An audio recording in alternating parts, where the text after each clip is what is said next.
과학은 진리가 아니에요. 과학은 합의예요. 엄청나게 싸우거든요. 이게 맞다 저게 맞다 엄청나게 논쟁을 하고 그러다가 결국은 합의를 하는 겁니다. 그러면 노벨 물리학상을 주는 거죠. 그럼 지금 양자 컴퓨터라는 거 막 나오잖아요. 그것도 노벨상 받겠죠. 그래서 노벨상을 따라가다 보면 이 역사가 나와요. 한국에서 제일 돈이 많은 두 회사가 당장 전기를 달라 매일 난리치고 있어요. 타이밍이 기가 막히다. 핵심은 정부가 에너지 섹터에 268조 원을 투자하겠다. 그냥 거기서 끝나는 거예요. 고정 댓글을 참고하세요. 사실 제가 꼭 한번 Y스트릿에 모시고 싶었던 분을 드디어 모셨습니다. 김갑진 카이스트 교수님, 어서 오십시오. 네, 안녕하세요. 반갑습니다. 카이스트 물리학과 김갑진입니다. 물리학도 그렇고 과학이 어려운데 네. 김갑진 교수님만큼 또 이거 재미나게 풀어주시는 분이 또 많지 않아가지고 네. 책이 나온 덕분에 좀 보실 수 있었습니다. 네. 우리는 어쩌다 과학을 믿게 되었을까? 약간 그렇죠. 제목이 좀 도전적인 거 아닌가요? 제목은 출판사에서 정하는데요. 예. 네. 그 안 될 과학 있는 그 모어 사이언스. 예, 모어 사이언스에서 이번에 이제 출판을 해주셨고요. 책은 이제 제 제자, 그 이근희 박사라고 제 제자가 쓴 거고요. 예. 같이 저는 이제 약간의 이제 너무 어려운 부분을 약간 이제 좀 쉽게 바꾸고 뭐 그 정도로 제가 참여했습니다. 사실 과학책도 그렇고 조금 이게 과학책이 좀 난이도가 높아 보이면 김갑진 교수님의 설명을 듣고 또 책을 읽으면 더 재밌게 또 느껴집니다. 그렇죠. 예, 그래서 나왔습니다. 김갑진 교수님한테 재미있게. 예. 근데 그것도 노벨 물리학상을 받은 그렇죠. 내용들 중심으로. 맞아요. 네. 그러니까 노벨상 정도는 받아야 나의 이제 재료 위에 올라간다. 사실 뭐 그런 것도 있고요. 네. 근데 그게 사실 좀 궁금했어요. 그러니까 노벨상, 노벨 물리학상 뭐 얘기 많이 하잖아요. 예. 그래서 뭐 우리나라는 언제 노벨상 받냐, 노벨 과학상 얘기하는 거죠. 그래서 뭐 그런 얘기를 많이 하고 그러면 기본적으로 자 그럼 뭘 하면 노벨 물리학상, 노벨 과학상을 받을 수 있냐 네. 얘기를 해줘야 되잖아요. 그렇죠. 근데 아무도 얘기를 안 해줘요. 그 뭐 하면 되는지. 그래서 과학자들을 이렇게 따라다니면서 이제 여쭤보면 뭐 하면 노벨 물리학상 받을 수 있어요? 이러면 그거 알면 내가 그걸 하지. 네, 대부분 이제 그런 반응이시거든요. 그래서 뭔가 뭘 해야 되는 거 사실 잘 모르죠. 뭐 하다 보면 열심히 하다 보면 뭐 노벨상을 받을 수도 있는 거고 사실 그게 목적은 아니니까. 근데 궁금한 게 그러면 지금까지 노벨상 받은 사람들은 뭘 해서 받았을까? 아하. 그게 궁금한 겁니다. 그러니까 사실 이게 한 1, 20년 후에 평가받기도 하고 좀 시간이 많이 걸릴 수도 있는데. 그렇죠. 작년 노벨 물리학상 받은 거는 사실 30년 전에. 예. 40년 전이구나. 근데 40년 전에 실험. 살아 계셔야지 상 주잖아요. 그렇죠. 그러니까 돌아가신 노벨상을 것도 안 받으려면 되니까. 일단 기본적으로 장수를 하셔야 됩니다. 일단 오래 살고 봐야 됩니다. 스트레스 관리 잘하시고. 네. 그래서 그냥 네. 그게 궁금해가지고요. 도대체 뭘 해서 사람들이 노벨상 받았을까? 이게 벌써 120년이 넘었거든요. 1901년부터 줬으니까. 네. 그래서 120년 동안 사람들이 뭘 해서 노벨상을 받았을까? 그걸 한번 이제 쭉 따라가 보자. 그래서 따라가서 이제 쭉 그걸 봤더니 결국은 과학의 본질에 약간 접근하게 된다. 뭐 그런 겁니다. 그래서 제목이 되게 도전적이잖아요. 우리가 네. 어쩌다가 과학을 믿게 됐을까? 그러게 어쩌다가 과학을 믿게 됐을까요? 노벨 물리학상으로 읽는 의심과 논쟁, 합의의 역사. 이게 네, 부제예요. 예. 그래서 사람들이 보통 과학적이다라고 얘기하면 되게 신뢰하거든요. 근데 네. 의심, 논쟁이 그렇죠. 많았다는 거예요. 예, 그게 과학이 왜 그럴까? 그게 그냥 궁금한 거예요. 아니, 사람들이 과학적이다 그러면 야 이거 과학적으로 증명된 거야. 그러면 사람들이 믿잖아요. 왜 믿을까? 과학이 도대체 뭐길래? 그러니까 그게 궁금한 거죠. 근데 과학은 사실 그런 게 아니거든요. 막 그래요? 사람들끼리 엄청나게 싸우거든요. 이게 맞다, 저게 맞다. 이게 엄청나게 논쟁을 하고 싸우고 그러다가 결국은 합의를 하는 겁니다. 결국은 뭔가 어떤 합의를 딱 하는 거죠. 과학이 합의예요? 네, 과학은 합의예요.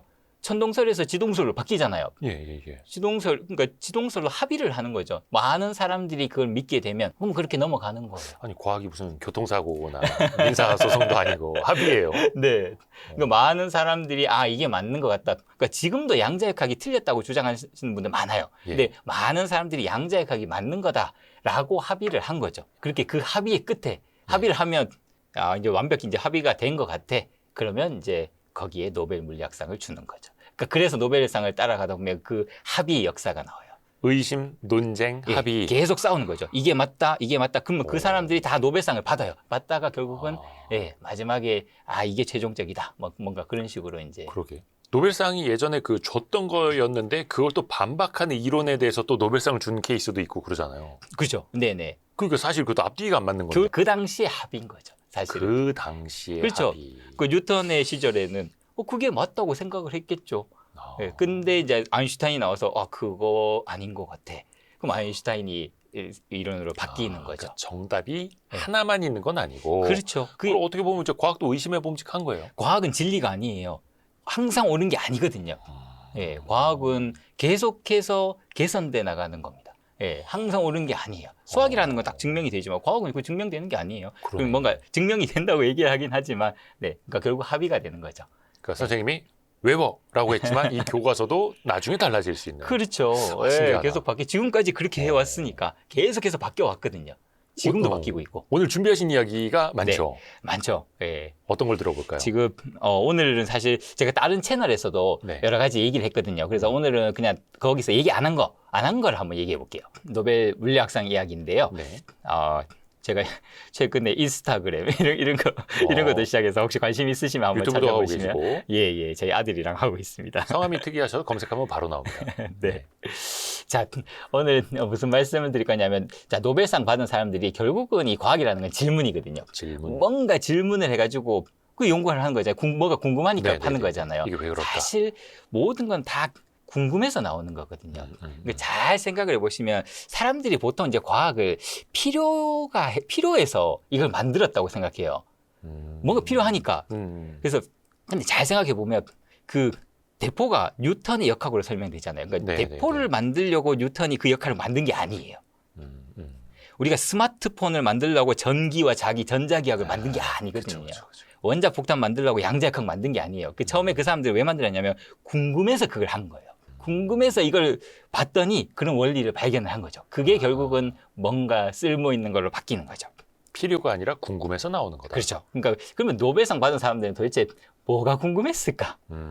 그러니까 궁금한 질문이 있어. 이게 너무 궁금하니까 이제 해봤을 거잖아요. 예. 그 질문이 5개가 있고요. 오늘 한 2개만, 딴 데서 안 했던 질문 한 2개만 한번 해보겠습니다. 예.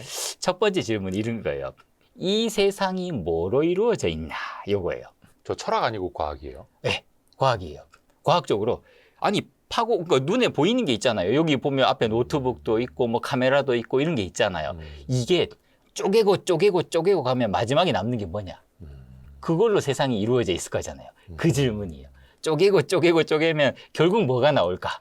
그래서 원자가 나왔고 막 이런 거. 그렇죠. 네네. 그게 시작이 이제 원자입니다. 그래서 그 얘기 처음 한 사람이, 물론 요거 고대 그리스 막 그때부터 역사가 있긴 한데, 예. 오늘은 그냥 돌턴이라는 사람의 원자는 요거 고등학교 때 그 과학 시간에 나오니까 네. 화학에서 이게 나오거든요. 그래서 저 돌턴이라는 사람이 원자로 되어 있다. 이 얘기를 해요. 그러면서 5가지 얘기를 합니다. 무슨 얘기를 하냐면, 그냥 모든 물질은 원자로 되어 있다. 그렇잖아요. 그렇죠? 작은 입자. 그리고 그 원소를 구성하는 원자들은 다 같아. 그러니까 수소 원자는 다 수소 원자 똑같아. 산소 원자는 다 똑같은 거야. 이렇게 얘기해요. 예. 그리고 원자는 더 이상 못 쪼개질 수 수가 없다. 예. 그 파괴될 수가 없다. 그리고 그러면 뭔가 원자들이 모여서 모든 게 이루어지잖아요. 예. 나무도 되고 플라스틱도 되고 이런 거 만들어지잖아요. 네. 그건 그냥 이 원자들이 그냥 이렇게 결합을 하는 거야. 정수 비율로 결합하는 거야. 그러니까 화학 반응이라는 거는 결국 이 원자랑 이 원자가 얘 2개가 붙였다 뗐다. 요 뺐다가 다른 거랑 붙였다가 뭐 이런 거야. 네네네네. 이렇게 얘기해요. 예. 이렇게 딱 얘기해. 이게 이제 돌턴의 원자론이에요. 5개를 얘기했는데 1, 2, 3번은 틀렸고요. 4번, 5번은 아직까지 맞다라고 1, 2, 3번 나중에 뒤집힌 거예요? 뒤집히는 거죠. 저렇게 이제 얘기를 했어요. 그러면 이렇게 딱 얘기를 하면 뭐 그럴듯해 보이잖아요. 네. 그러면 사람들이 당연히 다 반박을 해요. 이게 저 과학이라는 때는 뭔가 거거든요. 관념적인 거였겠죠? 무슨 뭐 미세현미경으로 그때 뭐 원자를 볼 수 있었던 건 아니었대요. 그렇죠. 원자현미경이 없었을 테니까. 그 돌턴이 그냥 보지도 못했는데 그렇게 얘기해요. 그러면 당연히 이거 반박을 하잖아요. 네. 이 사람들이에요. 그 마흐랑 오스트왈트라는 사람이, 저 사람이 반박을 합니다. 말도 안 되는 소리 하지 마라. 그러면서 지금 그 이 대표님이 말씀하신 거랑 똑같은 얘기예요. 야, 볼 수도 없는데 그게 어떻게 있다고 믿을 수 있냐? 네네네. 그렇죠? 직접 볼 의심할 수 수가 있죠. 네. 원자라는 걸 내가 직접 볼 수가 없는데 어떻게 실제한다고 믿을 수 있냐라고 이제 뭐 이렇게 태클을 거는 거죠. 그러면서 이제 사람들이 그 진짜 원자라는 게 있냐 없냐를 가지고 이제 막 싸우는 거예요. 예. 그걸 증명을 해야 되잖아요. 예. 과학이라는 거는 그게 증명을 계속 해 나가는 거거든요. 그래서 그럼 그걸 어떻게 증명을 하냐 하면 이렇게 증명해요. 요거 보시면 열복사 스펙트럼이라고 있는데 요게 빌헬름 빈이라는 사람이 요거 해가지고 노벨 물리학상 받았거든요. 1911년. 요건 뭐냐 하면 모든 물질은 뜨거워지면 빛이 나오게 돼 있어요.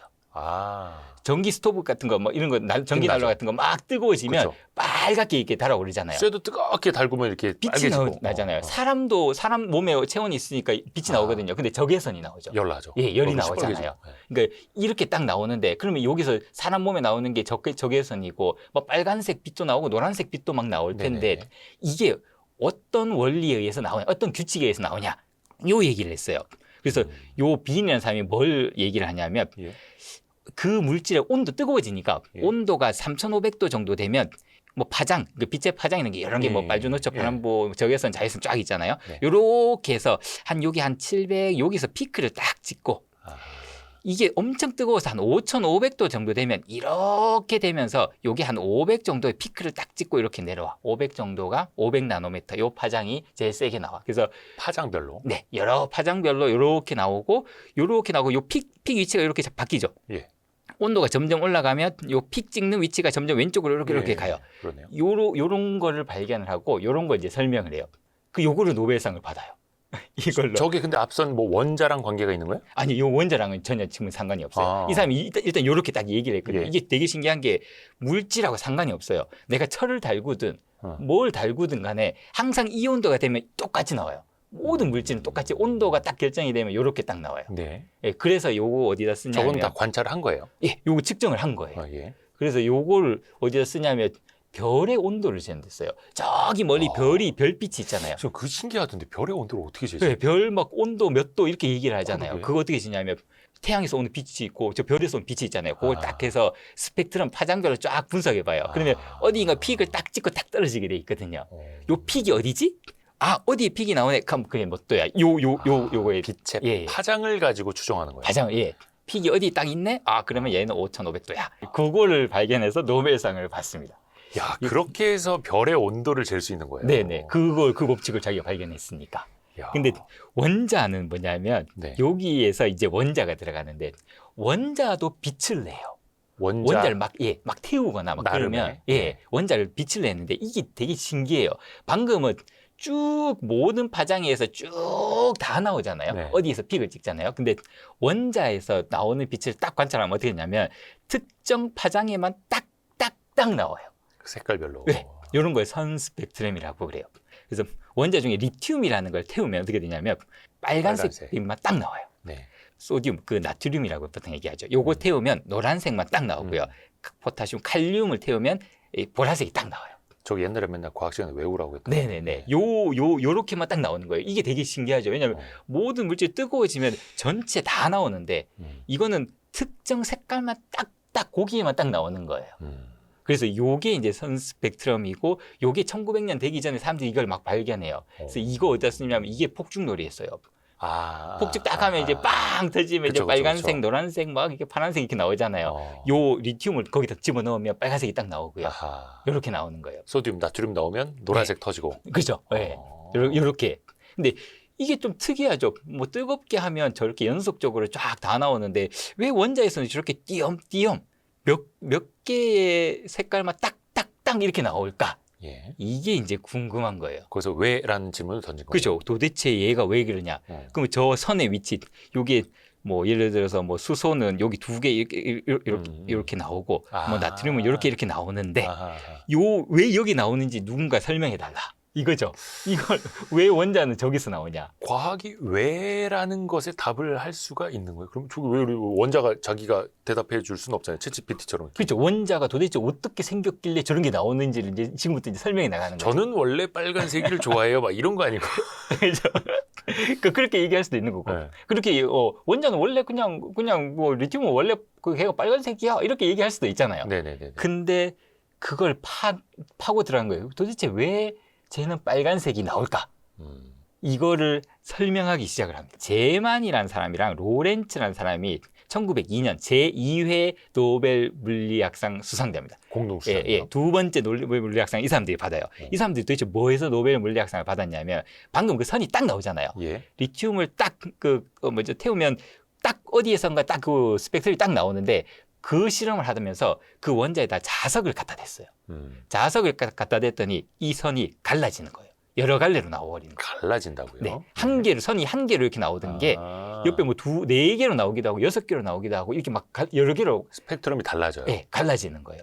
고기 근처에서 여러 개로 이렇게 갈라지기 시작합니다. 예. 자석을 갖다 댔더니 이게 도대체 왜 또 갈라지지? 그거 설명한 사람이 그러니까 제만이라는 사람이 그거 실험을 했고요. 네. 그 사람이 실험을 했고 로렌츠라는 사람이 그걸 설명을 합니다. 왜 그렇게 되는지.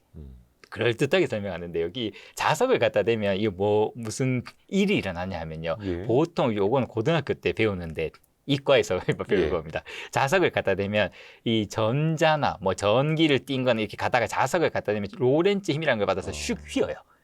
예, 자석을 딱 갖다 대면 방향을 이렇게 슉 이게 90도로 휘어버리거든요.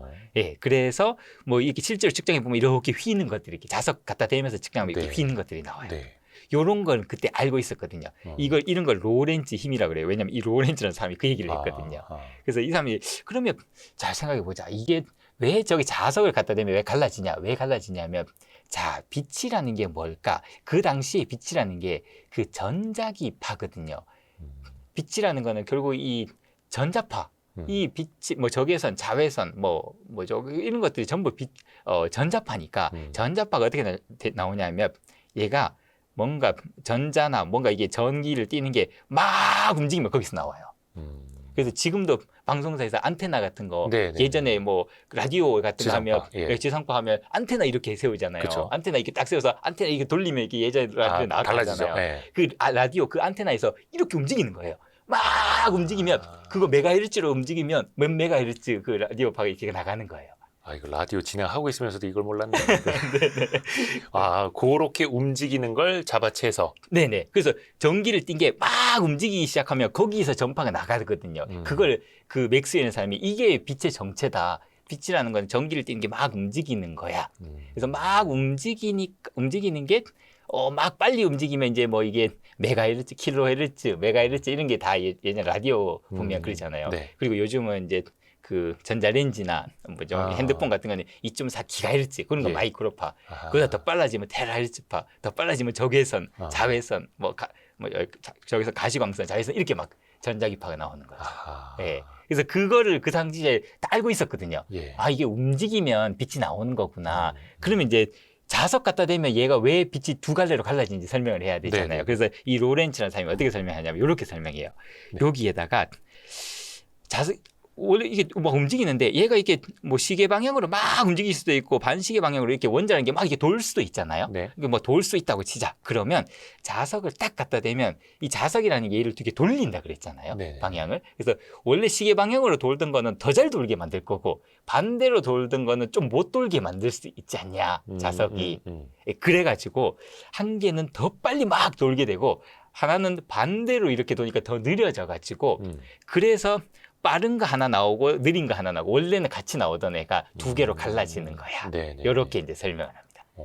요렇게 설명해서 노벨상을 받아요. 근데 이게 제가 무식해가지고 저거 발견한 게 노벨상을 받을 정도인 잘 몰라서 네네. 저게 뭐 인류에 뭐 엄청나게 뭐 공헌을 하든지 네네. 뭔가로 또 죄송합니다. 이게 아니요, 경제충이어가지고 아니요. 뭔가 네네. 부가가치 이어져야 네. 저게 과학의 발견이고 위대한 발견이다라고 하는 거 아닌가요? 맞아요. 네.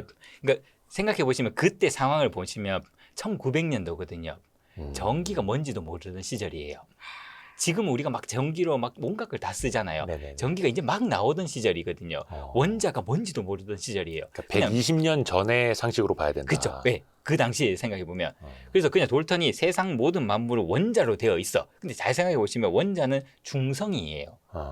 그렇잖아요. 원자가 이게 전기를 띠고 있으면 막 다 막 붙어버리고 난리가 날 거잖아요. 근데 모든 건 다 중성이니까 안 붙잖아요. 만약에 이게 중성이 아니면 지금 우리도 막 붙어버려야 되잖아요. 플러스 마이너스가. 근데 다 중성이거든요. 예. 원자가 중성인 건 알고 있었는데 네. 그래서 뭐 원자로 되어 있다는 걸라고 돌턴이 얘기했는데 근데 이 제만과 로렌츠의 설명은 뭐냐면 전기를 띈 게 돈다는 거예요.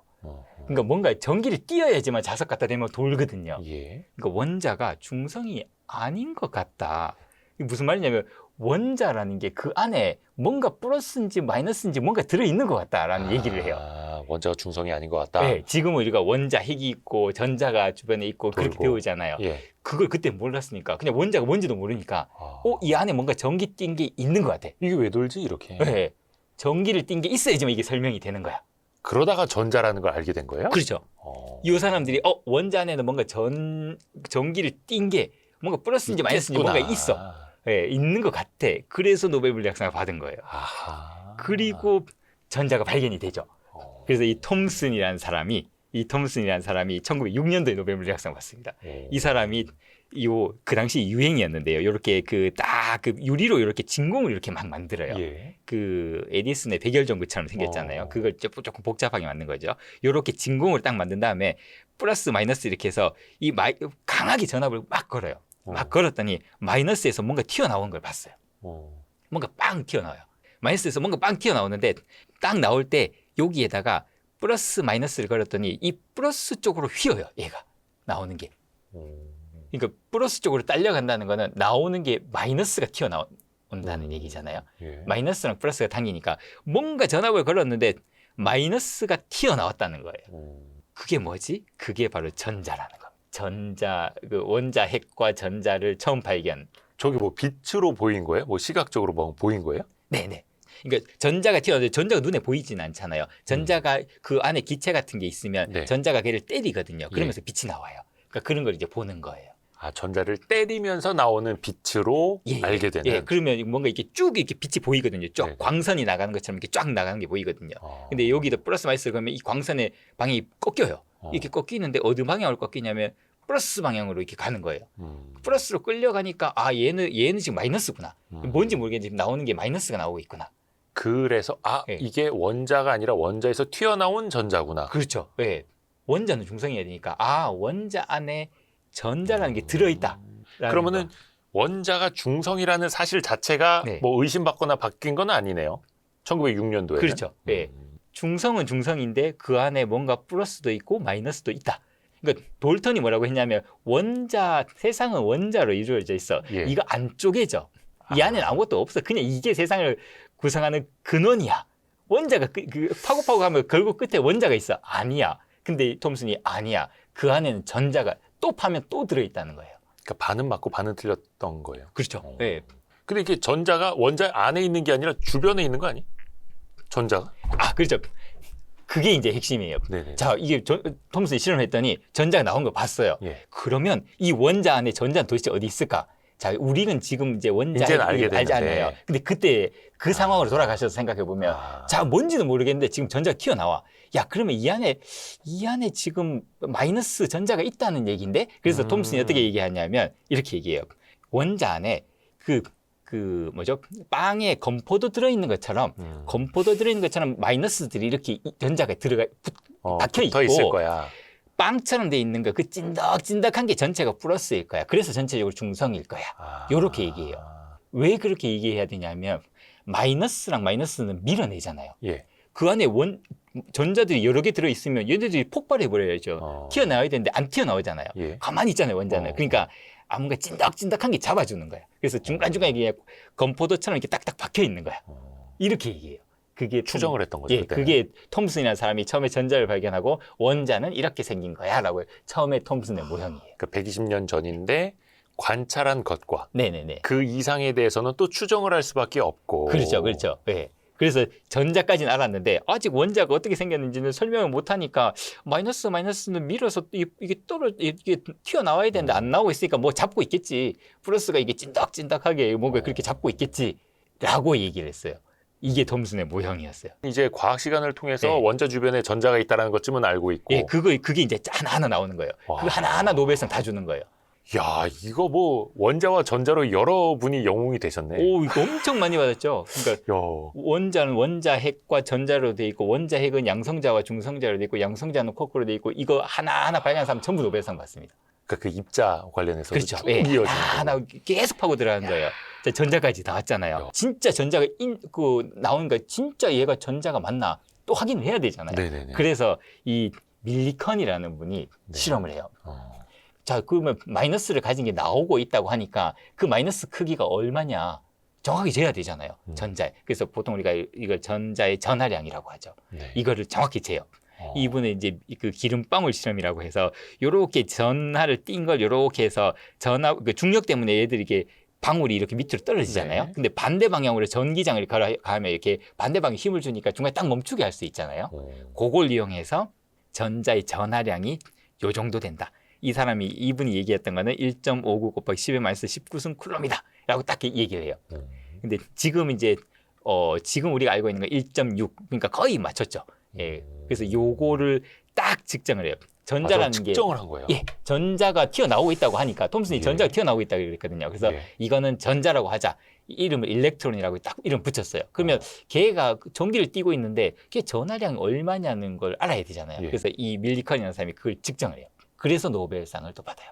이분은 두 가지 업적으로 노벨상 받는데 광전 효과라는 것과 이 전자의 전하량을 재가지고 정말 요렇게 1.6 곱하기 10에서 19승 쿨럼을 가지는 알갱이다라고 증명을 딱 하고 예, 노벨상을 거의 1923 전자가 년에 무엇이다라는 정의를 내리신 분이에요. 그렇죠. 밀리컨이. 예, 예. 그 광전 효과로는 나중에 또 받은 거예요?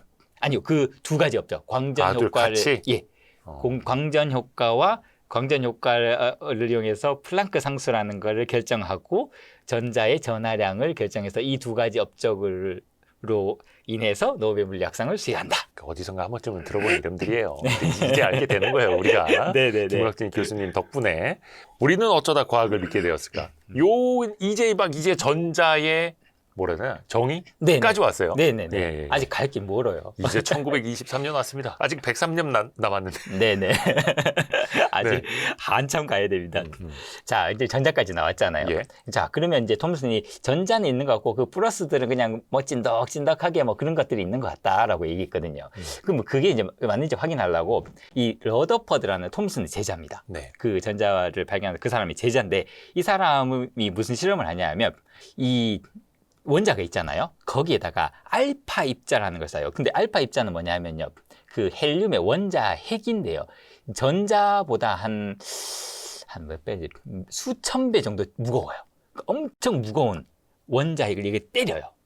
원자에다가. 네, 네. 그러면 잘 생각해 보시면 톰슨이 어떻게 얘기했냐면 그냥 가벼운 전자들이 이렇게 막 박혀 있고 네. 전체가 찐덕찐덕하게 돼 있는데 거기다가 엄청 무거운 걸 빵 때려버리면 뚫고 지나갈 거잖아요. 네, 네. 뚫고 지나가는 걸 이 사람이 측정을 했어요. 그러면 가끔 뭐 전자에 툭 부딪혀서 약간 휘기도 하겠죠. 네. 거기 안에 들어있다고 하니까 그 측정을 했어요. 그래서 막 알갱이를 막 때리니까 약간씩 이렇게 휘는데 이 사람이 막 하다가 갑자기 이상한 걸 발견해요. 때렸는데 갑자기 맞고 튕겨 나온 걸 봐요. 엄청 무거운 걸 때렸는데 맞고 튕겨 나와 버린 거예요. 그래서 야 이게 전자보다 내가 수천 배 무거운 거를 때렸는데 무거운 걸 가다가 휘면 휘었지 이게 어떻게 맞고 튕겨 나올 수가 있냐. 맞고 튕겨 나오려면 이거만큼 무거운 게 거기 있어야 되잖아요. 네. 그게 원자 핵이었던 거예요. 원자 핵을 발견합니다. 핵이 있다.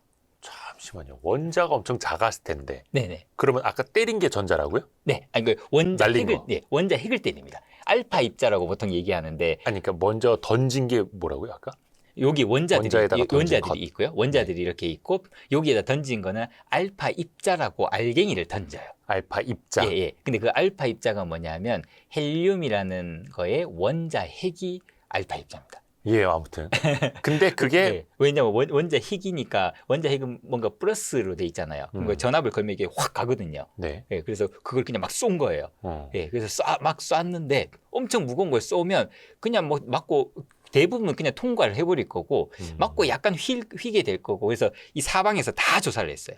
사방에서 어디로 어디로 나오는지를 다 튀었는지. 측정을 했어요. 그래서 약간씩 이게 튕겨 나가는데 이상하게 원래 쐈던 대로 돌아오는 애들이 있는 거예요. 그러니까 그 중에 하나 정통으로 맞았을 때. 네, 정통을 맞았다. 그래서 그게 핵 네. 한 가운데. 예. 그래서 여기 원자 핵이 있는 것 같다. 그러니까 플러스들이 이게 찐덕찐덕한 게 아니고 가운데 엄청 무거운 플러스가 딱 있는 것 같다. 그러니까 찐득한 빵이 아니라 네, 빵이 밀가루 아니라 덩어리가 아니라 가운데 핵이 있고, 뭔가 떠 있는 네, 핵이 주변이 있고, 전자들이 떠 있고. 전자들이 이제 주변에 있고, 얘가 가운데 핵이 있다. 엄청 무거운, 근데 플러스를 가진. 그러니까 그 핵을 딱 맞았을 때는 튕겨 나온다.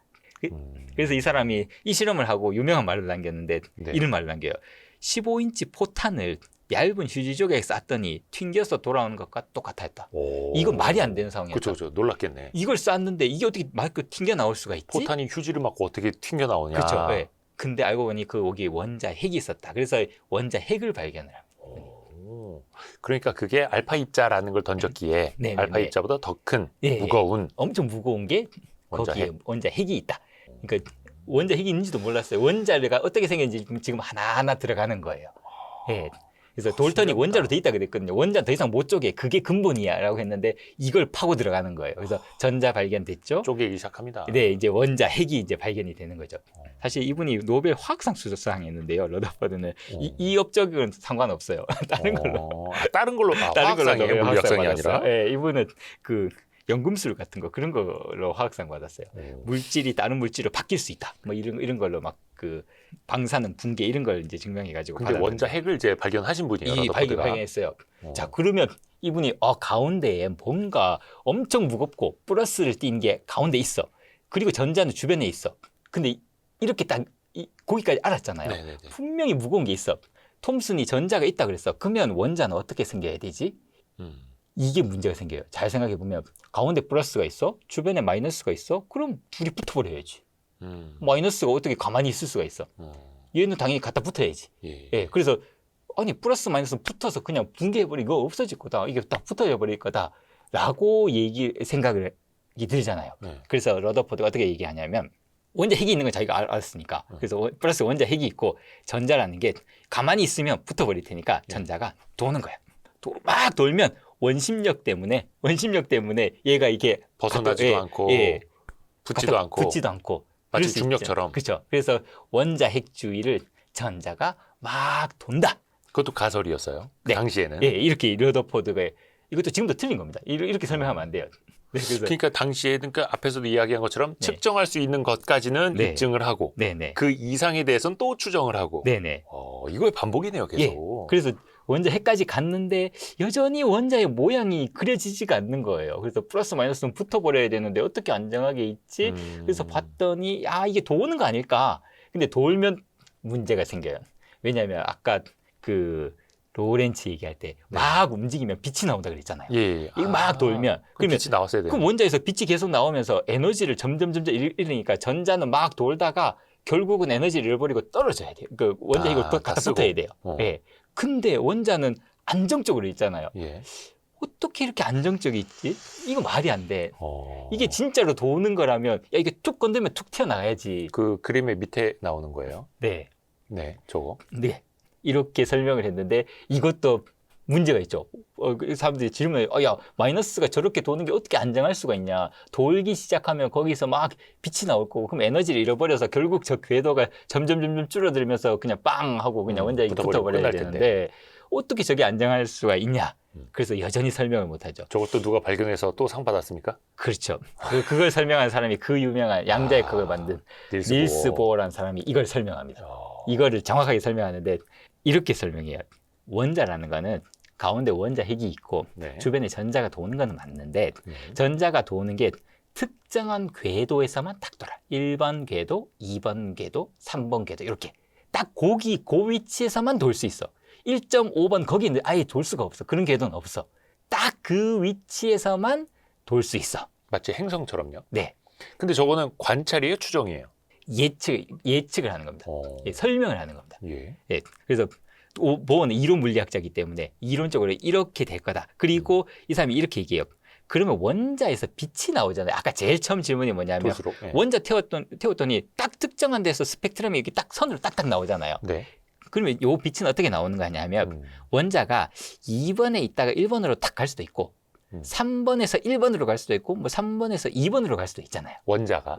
원자 안에 있는 그 전자가. 전자가. 예. 전자가 그 1번, 2번, 3번에만 존재할 수 있다. 네. 네. 그러면 그 1번에 돌다가 2번으로 갈 수도 있고 아니면 3번에 있던 게 1번으로 떨어질 수도 있잖아요. 그 순간에 빛이 나오는 거야. 가설. 예. 이렇게 얘기해요. 그러면 그 빛은 요 3번과 1번의 에너지 차이만큼만 딱 나오는 거잖아요. 아니면 2번에서 1번으로 떨어진다. 그러면 그 2번에서 1번 차이만큼만. 에너지 도는 에너지 차이만큼만 딱 나오는 거잖아요. 그래서 특정한 빛만 나온다는 거예요. 1.5번에서 1번으로 떨어지는 건 없고 그러니까 2번에서 1번으로 가거나 3번에서 2번으로 가거나 3번에서 1번으로 가는 것만 차선 변경할 때처럼 네. 3차선에서 2차선으로 갈 수 있지만 그렇죠. 1.5차선에서 1차선을 가는 건 없어. 그런 건 없죠. 1, 2, 3차선이야. 그렇죠. 딱 그게 근데 정해져 있어. 3차선에서 2차선을 바꿀 때 빛이 나. 네네네. 이런 거예요? 네. 요렇게 자기가 가설을 세워요. 가설을 세우고 그러면 이제 계산할 수 있잖아요. 1번 궤도 돌 때 그 에너지랑 2번이랑 에너지 이렇게 계산할 수 있잖아요. 네. 그래서 에너지 차이를 딱 계산해 봤더니 그 아까 처음 나왔던 그 스펙트럼 있잖아요. 수소를 딱 하면 요 선 딱 4개 나오는데 네. 이걸 정확하게 설명해요. 요 위치에 나와야 된다는 걸 수학적으로 정확하게 증명을 해버려요. 신기하다. 드디어 설명하는 거죠. 그 오. 이상했던 그냥 뜨겁게 하면 모든 스펙트럼이 다 이렇게 나오는데 원자에서 나오는 거는 특정 위치에만 딱딱딱 나오잖아요. 그거를 보호가 맞아 떨어진 거예요. 정확하게 설명합니다. 요 위치에 딱 나와야 돼. 내 계산에 의하면 여기 나와야 돼. 그러니까 나오잖아. 그러니까 내 이론이 맞는 거야. 그러니까 그 가설을 세웠는데 네. 그 가설대로 계산을 해서 딱 증명을 했어요. 증명했죠. 네. 그러니까 원자가 정말로 이렇게 생겼다라고 주장을 하는 거죠. 왜냐하면 이게 맞으니까 저걸 설명을 하니까. 그 원자라는 게 러더포드가 그냥 궤도를 이렇게 막 돈다는데 그게 아니라 특정 궤도에만 있을 수 있다. 왜냐하면 계속 돌면 에너지를 잃고 이게 붙어버려야 되는데 그게 아니라 그냥 특정 궤도에는 안정적으로 존재할 수 있다라고 하자. 왜 그런지는 모르겠다. 근데 그렇게 하면 설명할 수 있다. 그럼 그 이후에는 아니 네. 저 궤도에서 왜 변경이 일어나는가, 네. 왜 차선 변경을 할 때 또 빛이 나오는가 이거에 대한 또 물음은 남았겠네요. 그렇죠. 그거 노벨상 주는 거예요. 그 질문에서 또 노벨상 주는 거예요. 아 내가 100년 전에만 태어났어도. 그렇죠. 그러니까 그렇게 계속 가는 거예요. 이게 아직 이게 질문이 안 끝나잖아요. 아니 그러면 기사 질문은 누구나 할 수 있지만 입증이 어렵죠. 네네. 아니 진짜 특정 1번, 2번, 1차선, 2차선, 3차선에만 존재한다는 거잖아요. 그럼 그걸 진짜로 그렇게 되는지 증명을 해야 되잖아요. 네. 진짜로 원자가 그렇게 돼 있냐? 그걸 또 증명을 해요. 그래서 누가요? 여기 보시면 프랑크랑 헤르츠라는 사람인데 이 사람도 1925년도 노벨 물리학상을 받습니다. 저 헤르츠 선생님이 그 헤르츠입니까? 그 헤르츠 아니에요. 아니에요? 우리가 뭐 메가 헤르츠 이렇게 할 때 네네네. 그 헤르츠 선생님은 1900년 되기 전에 활용하셨던 분이고 요 다른 분입니다. 요 두 분이 뭘 하냐면 딱 이거 보시면 그 당시 유행했던 거거든요. 다 이렇게 유리로 이렇게 막 진공관을 만들어서. 해가지고 여기 막 전압을 걸면 전자가 빵 튀어나온다. 그래서 그 톰슨이 그래서 막 전자도 발견하고 했잖아요. 요 실험을 하는데 요 실험에서 요 안에다가 수은 기체를 이렇게 채워요. 채운 다음에 전압을 빵 걸면 이렇게 나오잖아요. 쫙 나오니까 쭉 이렇게 나오니까 마이너스에서 뭐가 쭉 나오니까 이게 전류가 흐르는 거거든요. 전자가 이렇게 가면 그 전류를 재보니까 전압을 쭉 거니까 전류가 이렇게 쭉 증가 세게 전압을 세게 거니까 전류가 증가해요. 뭐 그럴 수도 있지. 그래서 가다가 갑자기 전압을 증가시키는데 전류가 뚝 떨어지는 거예요. 막 또 증가시키니까 갑자기 이렇게 또 뚝 떨어져요. 이걸 측정해요. 저게 그 아까 네. 차선 변경 그런 네네. 거예요? 그렇죠. 이게 도대체 왜 떨어지냐? 요거 설명하세요. 보호가 딱 보더니 이게 내 말이 맞다는 걸 이 실험이 증명하는 거구나. 내 말이 그 말이야. 이게. 네, 왜냐하면 아까 전에 1번 궤도, 2번 궤도 이렇게 있잖아요. 네. 그러면 2번에서 1번으로 탁 떨어지면서 빛이 나온다 그러잖아요. 네네네네네. 그럼 거꾸로 빛을 하나 집어넣으면 1번에서 2번 올라갈 수도 있거든요. 그래서 내가 외부에서 이렇게 전압을 가다가 그 에너지가 요 올라가는 그 에너지랑 딱 같아지면 얘가 원자가 다 흡수해서 다 올려버리는 거예요. 그래서 그 순간에 그 에너지가 딱 되면 이 원자가 그 전자들을 다 흡수해버리니까 갑자기 전류가 안 흐르니까 전류가 뚝 떨어지는 거예요. 이게 다 주기적으로 반복되죠. 이게 신기하다. 조금 더 가다 보면 또 한 번 뚝 떨어지고 왜냐하면 그게 1번, 2번, 1차선, 2차선, 3차선 이렇게 되니까 정말로 1, 2, 3 이렇게 돼 있다라는 거를 증명해요. 그러니까 저게 보면 닐스 보어의 이론을 입증을 해서 노벨상을 받은 거예요? 맞아요. 예. 아 뭔가 새로운 이론이 아니라. 예. 닐스 보어가 그 예측했던 닐스 보어가 그 이론이 맞다면 원자의 스펙트럼을 딱 설명하는 거거든요. 네. 근데 그 이론이 맞다라는 걸 어떻게 증명할 거냐? 그러면 닐스 네. 보어도 그걸로 노벨상을 받은 거고. 그렇죠. 가설로 노벨상을 받은 거고 이론 물리학으로. 이론 물리학에서 저걸 설명해 가지고. 근데 그 이후에 네. 프랑크랑 헤르츠 선생님이 네. 입증을 해서 네. 사실상 같은 걸로 또 상을 받은 거예요. 그렇죠. 네, 사실상 뭐 그렇죠. 원자가 이게 전자가 띄엄띄엄 돼 있다라는 거를 실험적으로 정말로 증명을 해버리죠. 그러니까 보호가 얘기한 거는 이게 원자에서 전자가 이게 1번, 2번, 3번 궤도에 띄엄띄엄 있으면 이 스펙트럼, 그 궁금했던 그 스펙트럼이 설명될 거야. 이 아이디어를 냈죠. 그러면 정말로 띄엄띄엄 해? 그걸 실험적으로 증명한 사람이 이 프랑크랑 헤르츠. 그러면서 우리의 과학은 이제 네. 발전을 하는 거고. 그렇죠. 저거는 네. 그럼 뒤집어지지 않았어요? 네. 여전히 질문이 또 남아요. 오케이. 거기까지 그 뭐 1번, 2번, 3번으로 돼 있다라는 게 증명이 됐으니까. 그래도. 네. 뭐 그렇게 돼 있다라는 건 증명이 됐는데 왜 그래야 돼? 원자라는 게 도대체? 왜 그 궤도에 있어야 돼? 왜 하필 그 궤도에서만 딱 있어야 되냐? 1번, 2번. 왜 1.5번은 1.5번 궤도라는 거는 왜 허용이 되지 않냐? 그게 원자 주변의 전자에 대해서. 네, 원자 주변의 전자가 왜 특정한 궤도에만 있는 걸까?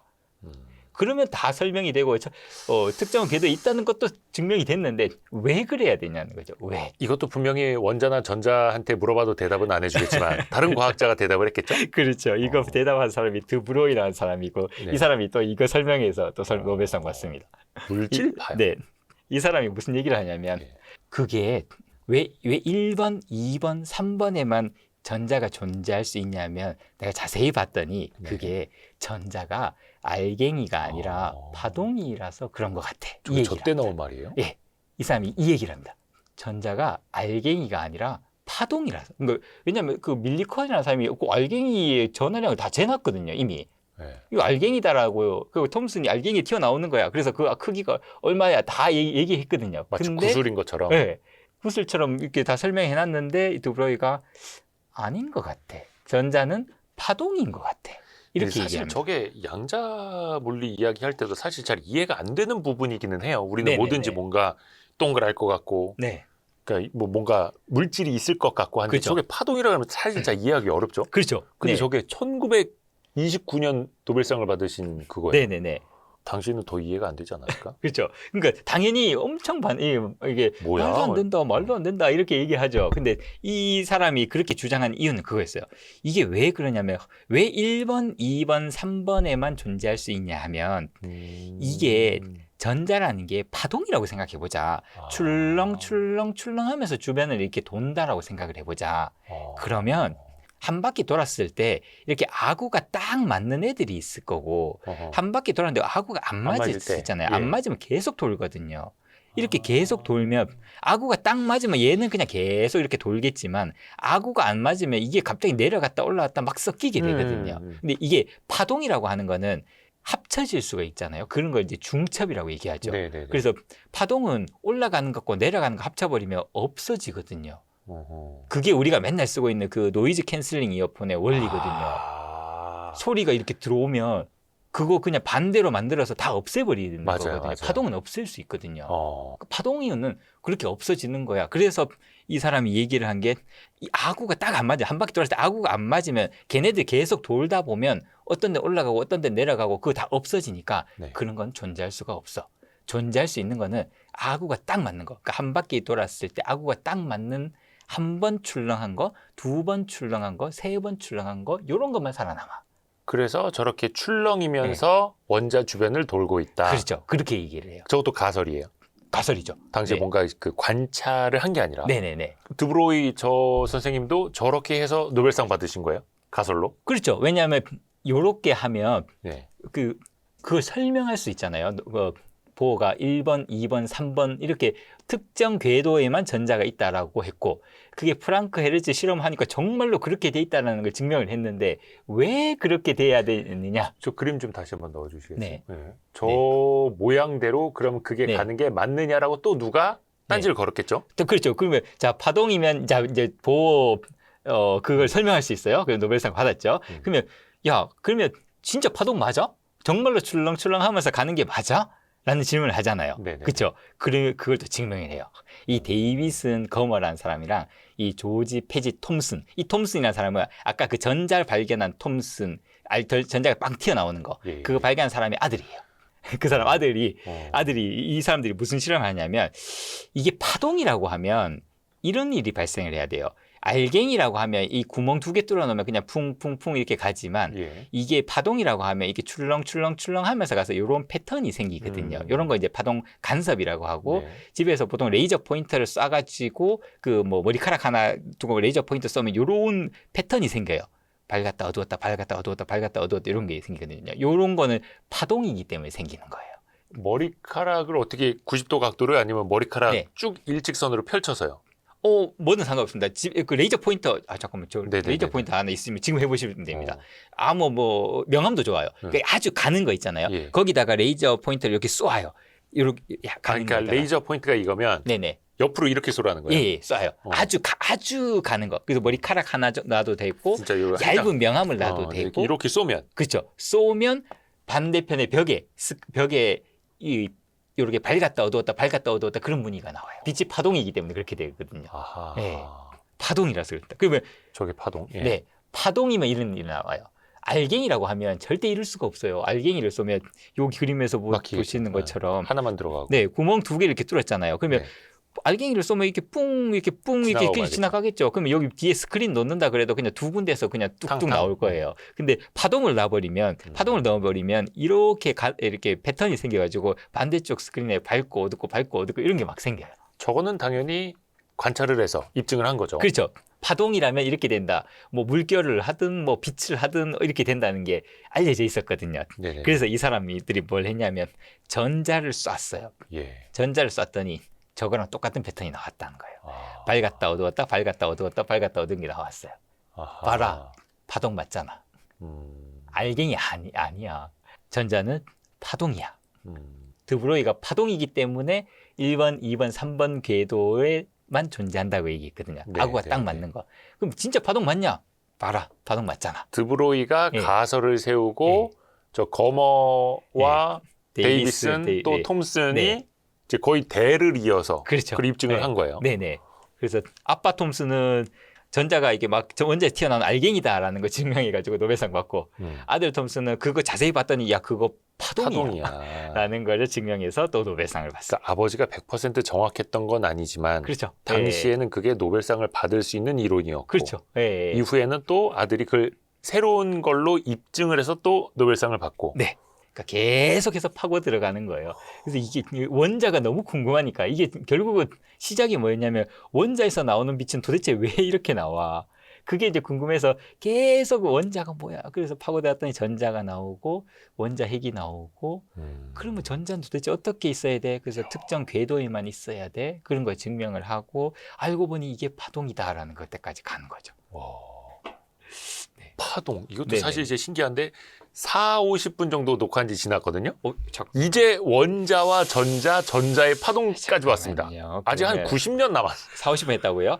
잠깐만요. 90년 남았습니다. 좀 우리. 빨리 가볼까요?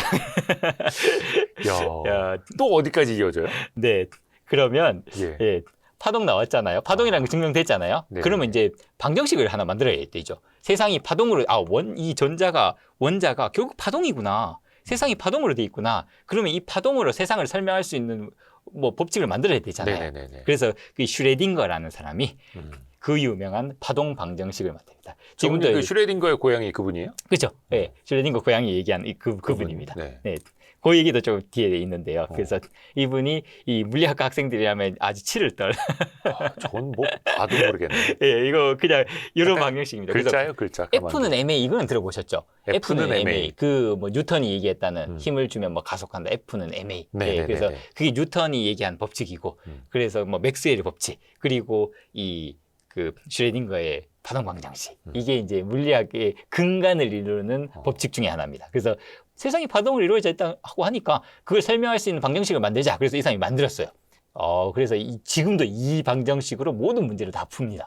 이 방정식을 이용해서 반도체건 뭐 레이저건 뭐든 그래요? 다 이 방정식을 이용해서 지금 문제를 다 풀어요. 저걸 푸실 수 있는 분들은 댓글을 남겨주세요. 네. 댓글로 뭐 좀 풀어주십시오. 네, 물리학과 학생들이라면 뭔지는 하나도 모르겠고. 좋아할 저는. 수도 있고 치를 떨 수도 아는 있고. 거 나왔다. 숫자 2는 알겠네. 네. 그래서 이제 파동 방정식 이제 세상이 파동이다라는 네, 거기까지 이제 가는 거죠. 예. 네. 근데 이런 또 질문을 할 수 있죠. 그래? 그거 원자까지 가서 이제 봤더니 세상이 파동인 것 같아. 뭐 간섭 무늬까지 나오니까 파동 맞네. 근데 원자가 파동인데 내 몸은 왜 파동이 아니지? 내 그렇죠. 몸도 원자로 돼 있는데 세상 모든 만물은 다 원자로 돼 있는데 왜 파동이 아니냐? 우리가 다 꿀렁거릴 수는 없잖아요. 그렇죠. 네. 뭔가 파동이라고 하면 이게 알갱이라고 하면 두 개가 딱 부딪히면 튕겨나가는 거고 네네네. 파동은 두 개 딱 하면 싹 합쳐서 그렇죠, 통과하잖아요. 물결처럼. 그래서 야 그러면 우리 몸도 파동이면 사고가 교통사고 날 것 같으면 파동으로 바뀌어라 그러면 이렇게 쑥 통과할 수 있잖아요. 아니 원리적으로 원자가 파동이라고 하니 그렇죠, 그렇죠. 차도 그냥 파동으로 바뀌면 안 되나? 그거 안 되냐? 그거 왜 안 되냐는 거예요. 원자는 파동인데 왜 원자를 모아놨더니 왜 파동이 아니냐? 이러다가 한 100년 뒤에는 파동으로 변하는 뭐 기술 나오는 거 아닙니까? 그럴 수도 있어요. 그럴 수도 있죠. 원리를 알면 돼요. 원리를. 왜 안 보이는지를 알아야 돼요. 원리를 알아야 돼요. 왜 안 보이냐?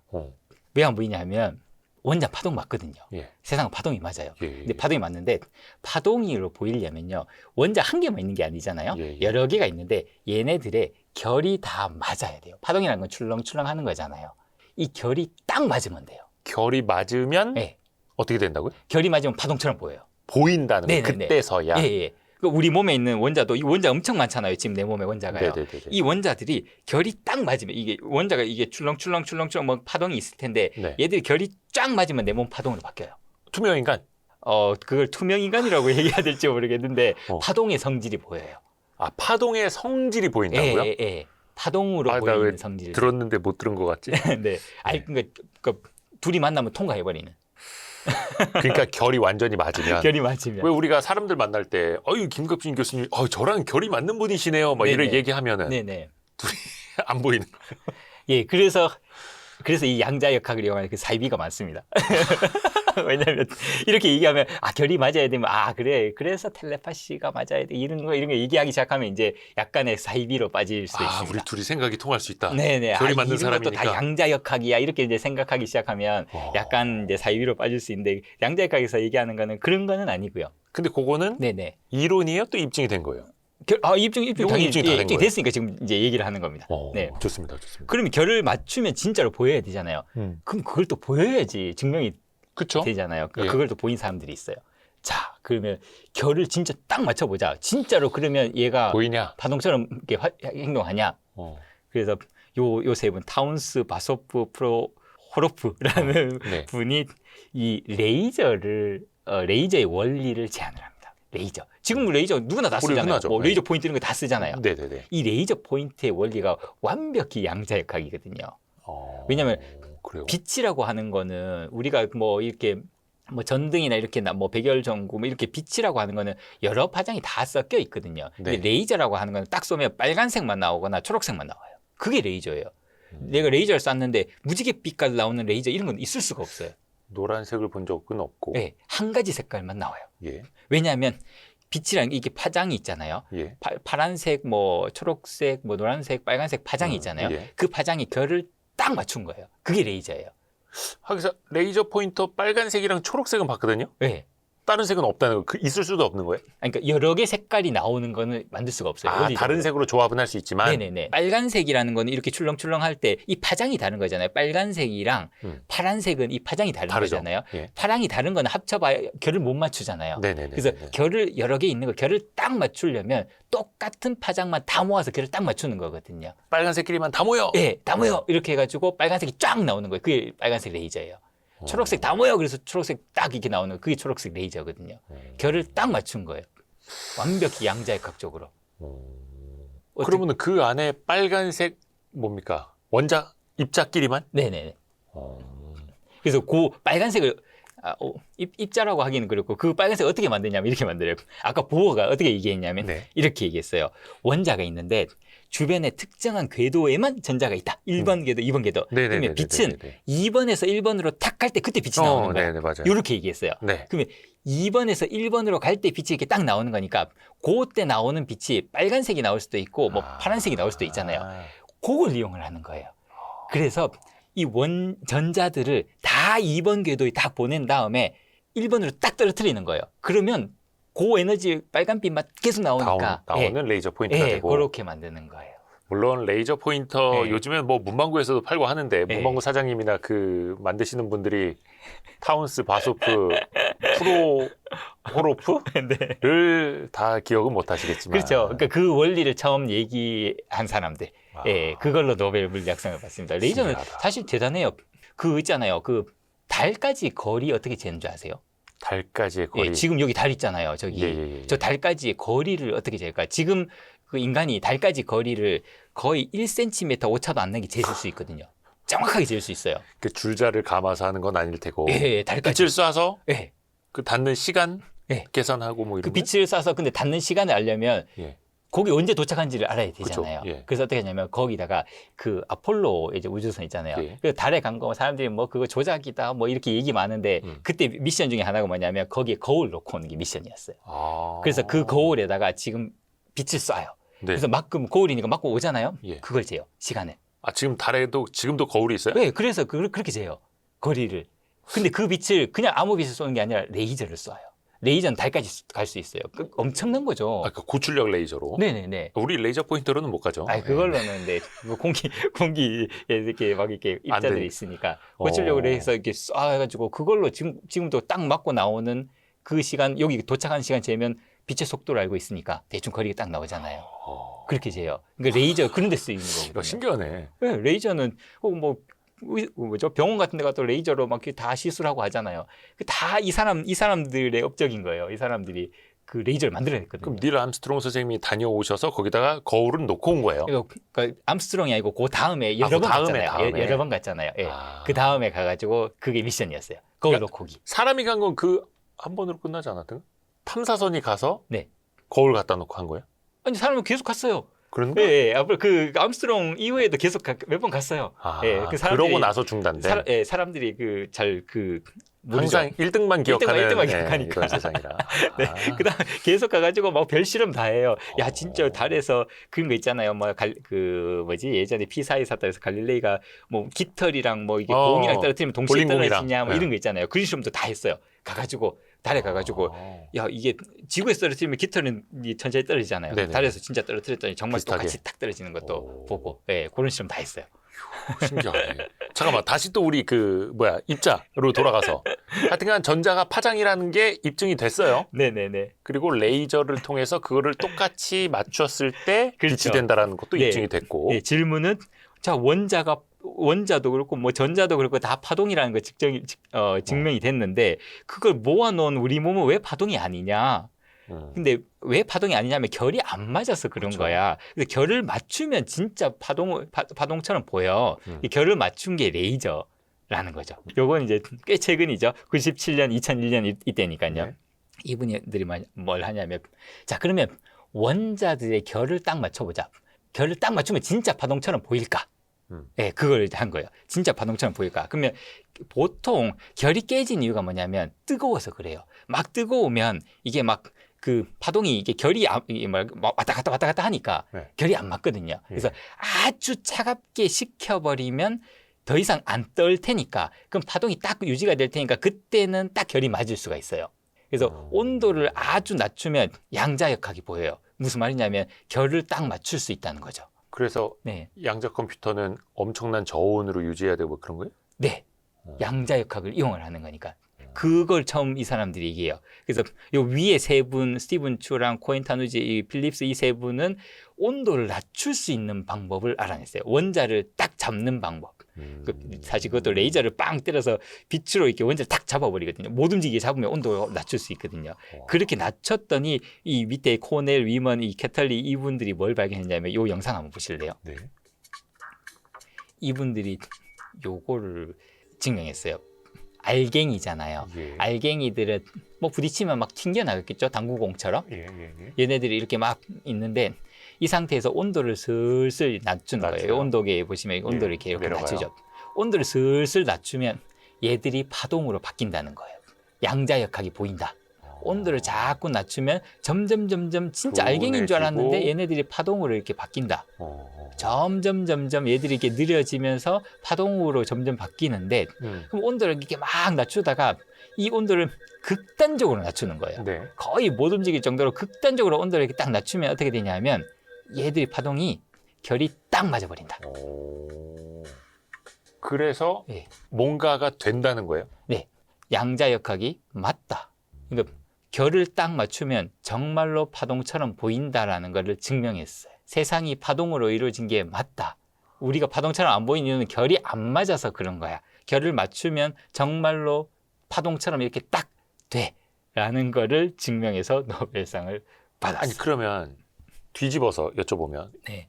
우리는 어쩌다 과학을 믿게 되었을까? 김갑진 교수님의 신간인데 그러면 이 책도 네네.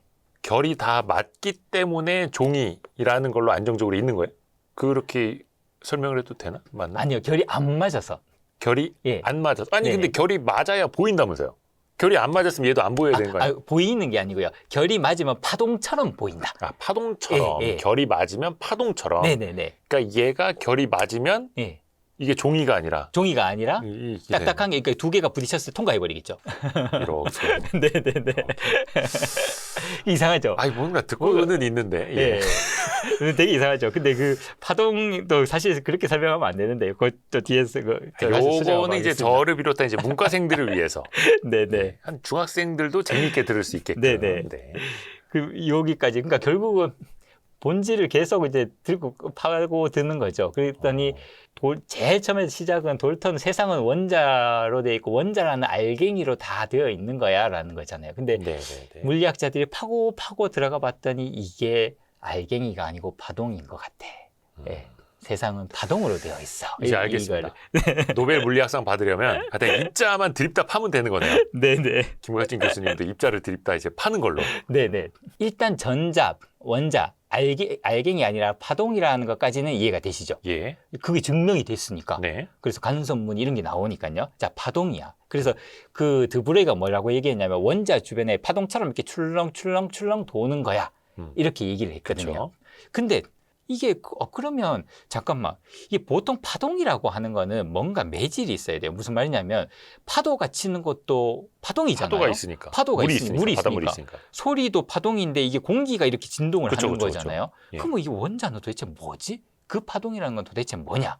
이 파동의 의미가 뭐냐? 아니 그러면 이 원자가 파동이라고 하면 야 그러면 저 파도가 치는 것도 소리가 이게 오는 것도 이것도 다 파동이니까 이것도 다 양자역학이냐? 아니라는 거예요. 아니야. 양자역학에서 얘기하는 그 파동은 의미가 달라. 이 얘기를 하는 사람이 있습니다. 파동의 의미가 뭐냐라는 건데 그 얘기를 누가 했냐면 막스 보른이라는 사람이 이 얘기를 해서 노벨 물리학상을 받아요. 네. 저 파동의 의미가 뭐냐면 여기 보시면 파동이 이렇게 출렁하고 이렇게 파동이 있죠. 예. 파동이 이렇게 출렁하고 있을 때 여기서 파동이 이게 높은 데는 여기에서 이 알갱이가 나타날 확률이 높은 거고 이게 이렇게 내려오면 확률이 낮은 거야. 파동이라고 하는 거는 확률이야.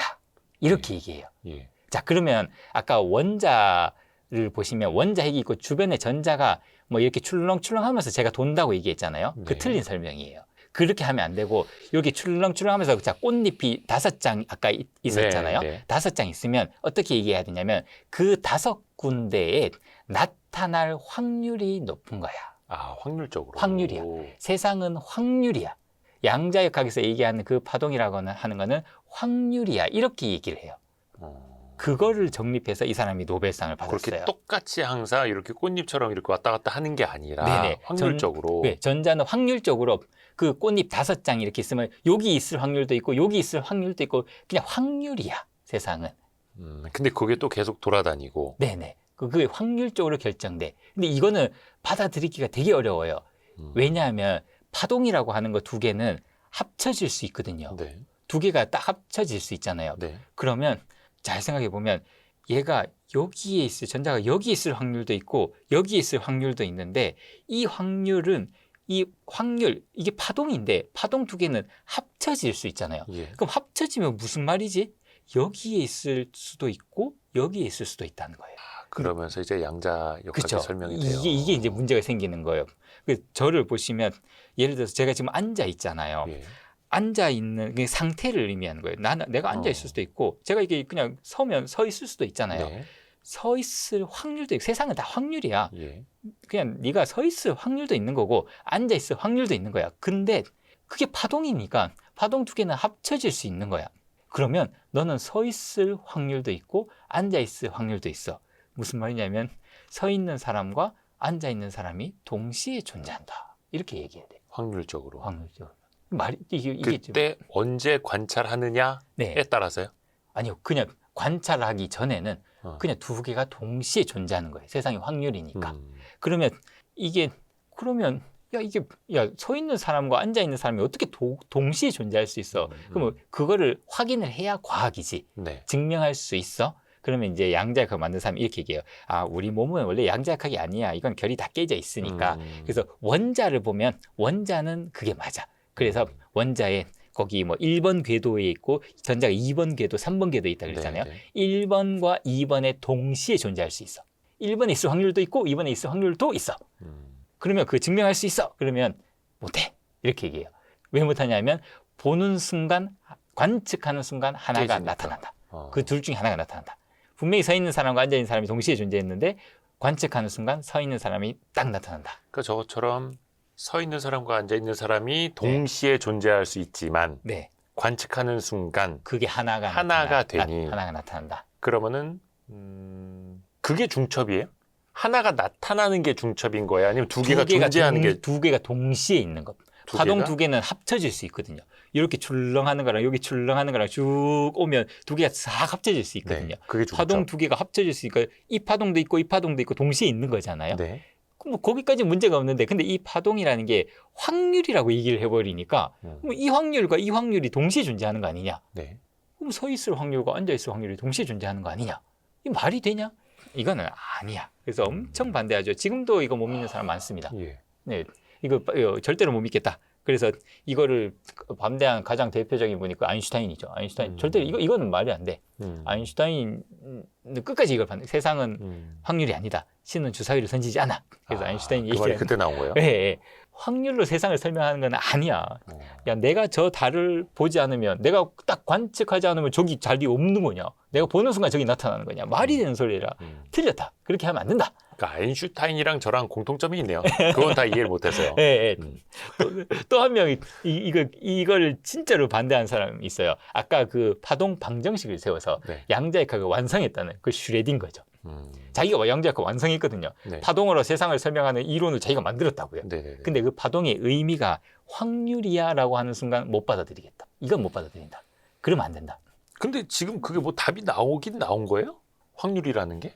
지금은 그러니까 과학이라는 게 여전히 논쟁 중인 거예요, 그거는? 논쟁 중인데 아까 처음에 말씀드린 것처럼 과학이라는 건 합의거든요. 대다수의 과학자가 그게 맞다라고 지금 합의를 하고 있습니다. 예. 파동이 맞다. 예, 파동이 맞다.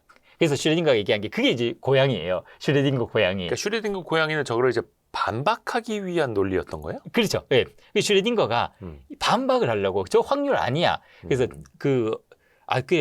네 말이 맞다 치자. 그러면 원자 안에서 그 1번 궤도와 2번 궤도의 두 군데 동시에 존재한다는 거 아니냐. 그 현재가 그러면 1번에 있으면 문제가 없고 2번에 있을 때는 1번으로 뚝 떨어지면서 빛이 하나 딱 나올 테니까. 그러면 그 빛이 딱 나오면 요 스위치가 딱 내려간다고 치자.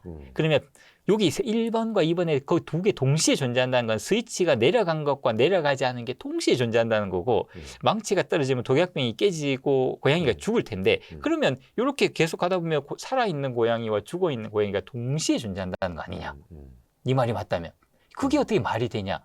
내가 관측하는 순간 살아있는 게 눈앞에 나타나고 관측하는 순간 죽어있는 게 눈앞에 나타난다라는 걸 어떻게 믿을 수가 있냐. 말이 안 된다. 원래 걔는 죽어있거나 살아있어야지. 관측하기 전에는 두 개가 동시에 존재한다는 것을 받아들일 수 없다라고 하면서 고양이 예시를 들었는데 지금 이제 아이콘이 됐죠. 양자역학의 아이콘. 저걸 가지고 이해를 하려고 하면 안 되는 거네요. 반박하기 위한 논리였는데. 네네네. 근데 어찌됐든 간에 파동이니까 중첩될 수 있다라는 게 현재까지 합의. 네, 현재까지는 이 해석이 맞다. 이런 걸 이제 코펜하겐 해석이라고 하거든요. 정말로 두 군데 동시에 존재하는데 관측하는 순간 하나가 나타나는 거다. 그거는 코펜하겐에 모여서 합의를 본 거예요? 예, 예. 그걸 근데 지금도 당연히 이걸 반대하는 사람들이 많고 뭐 언젠가 깨질 수도 있겠죠. 이 해석이. 근데 지금은 이게 맞다. 왜냐면 실험이 하나 있거든요. 이게 일단은 네. 뭐 예를 들어서는 50년 후에 후대들이 요거 보고 야, 2026년에 저걸 믿었다고 막 이럴 수도 있는 거예요. 그럴 수 있죠. 지금 과학이라는 게 아직 그렇잖아요. 모르는 예. 거니까. 과학이라는 게 계속 그렇게 야, 가는 거니까. 신기합니다. 저거는 무슨 그림이에요? 아, 요거는 슈테리는 사람이 요걸로 또 노벨 물리학상을 받았는데요. 요거는 뭐냐면 원자를 이렇게 요 자석이 가운데 자석이잖아요. 예. 자석에다가 원자를 이렇게 하나씩 보내는 거예요. 그러면 원자라는 것도 작은 자석이거든요. 예. 예, 그리고 조그만. 자석 사이에다가요? 자석 사이에다가. 예. 그럼 힘을 받잖아요. 그 예. 자석끼리 지나가다가? 뭐 N과 S가 당기고 이렇게 힘을 받겠죠? 네. 그러면 원자라는 게 작은 자석이니까 얘를 이렇게 쏘면 어떻게 되냐면 가다가 이렇게 힘을 받아서 휘어요. 뭐 이렇게 위로 휘겠죠? 그러면 이번에 원자의 방향을 바꿔가지고 예. 반대를 쏘면 어떻게 되냐면 반대로 이렇게 휘겠죠? 네. 요거 문제가 없잖아요. 근데 이 원자를 요번에 옆으로 이렇게 놓고 이 작은 원자를 옆방향으로 해서 얘를 쏘면 어떻게 되냐? 직진으로 가나? 그러면 가운데에 가야 될 것 같잖아요. 네. 이 실험을 했어요.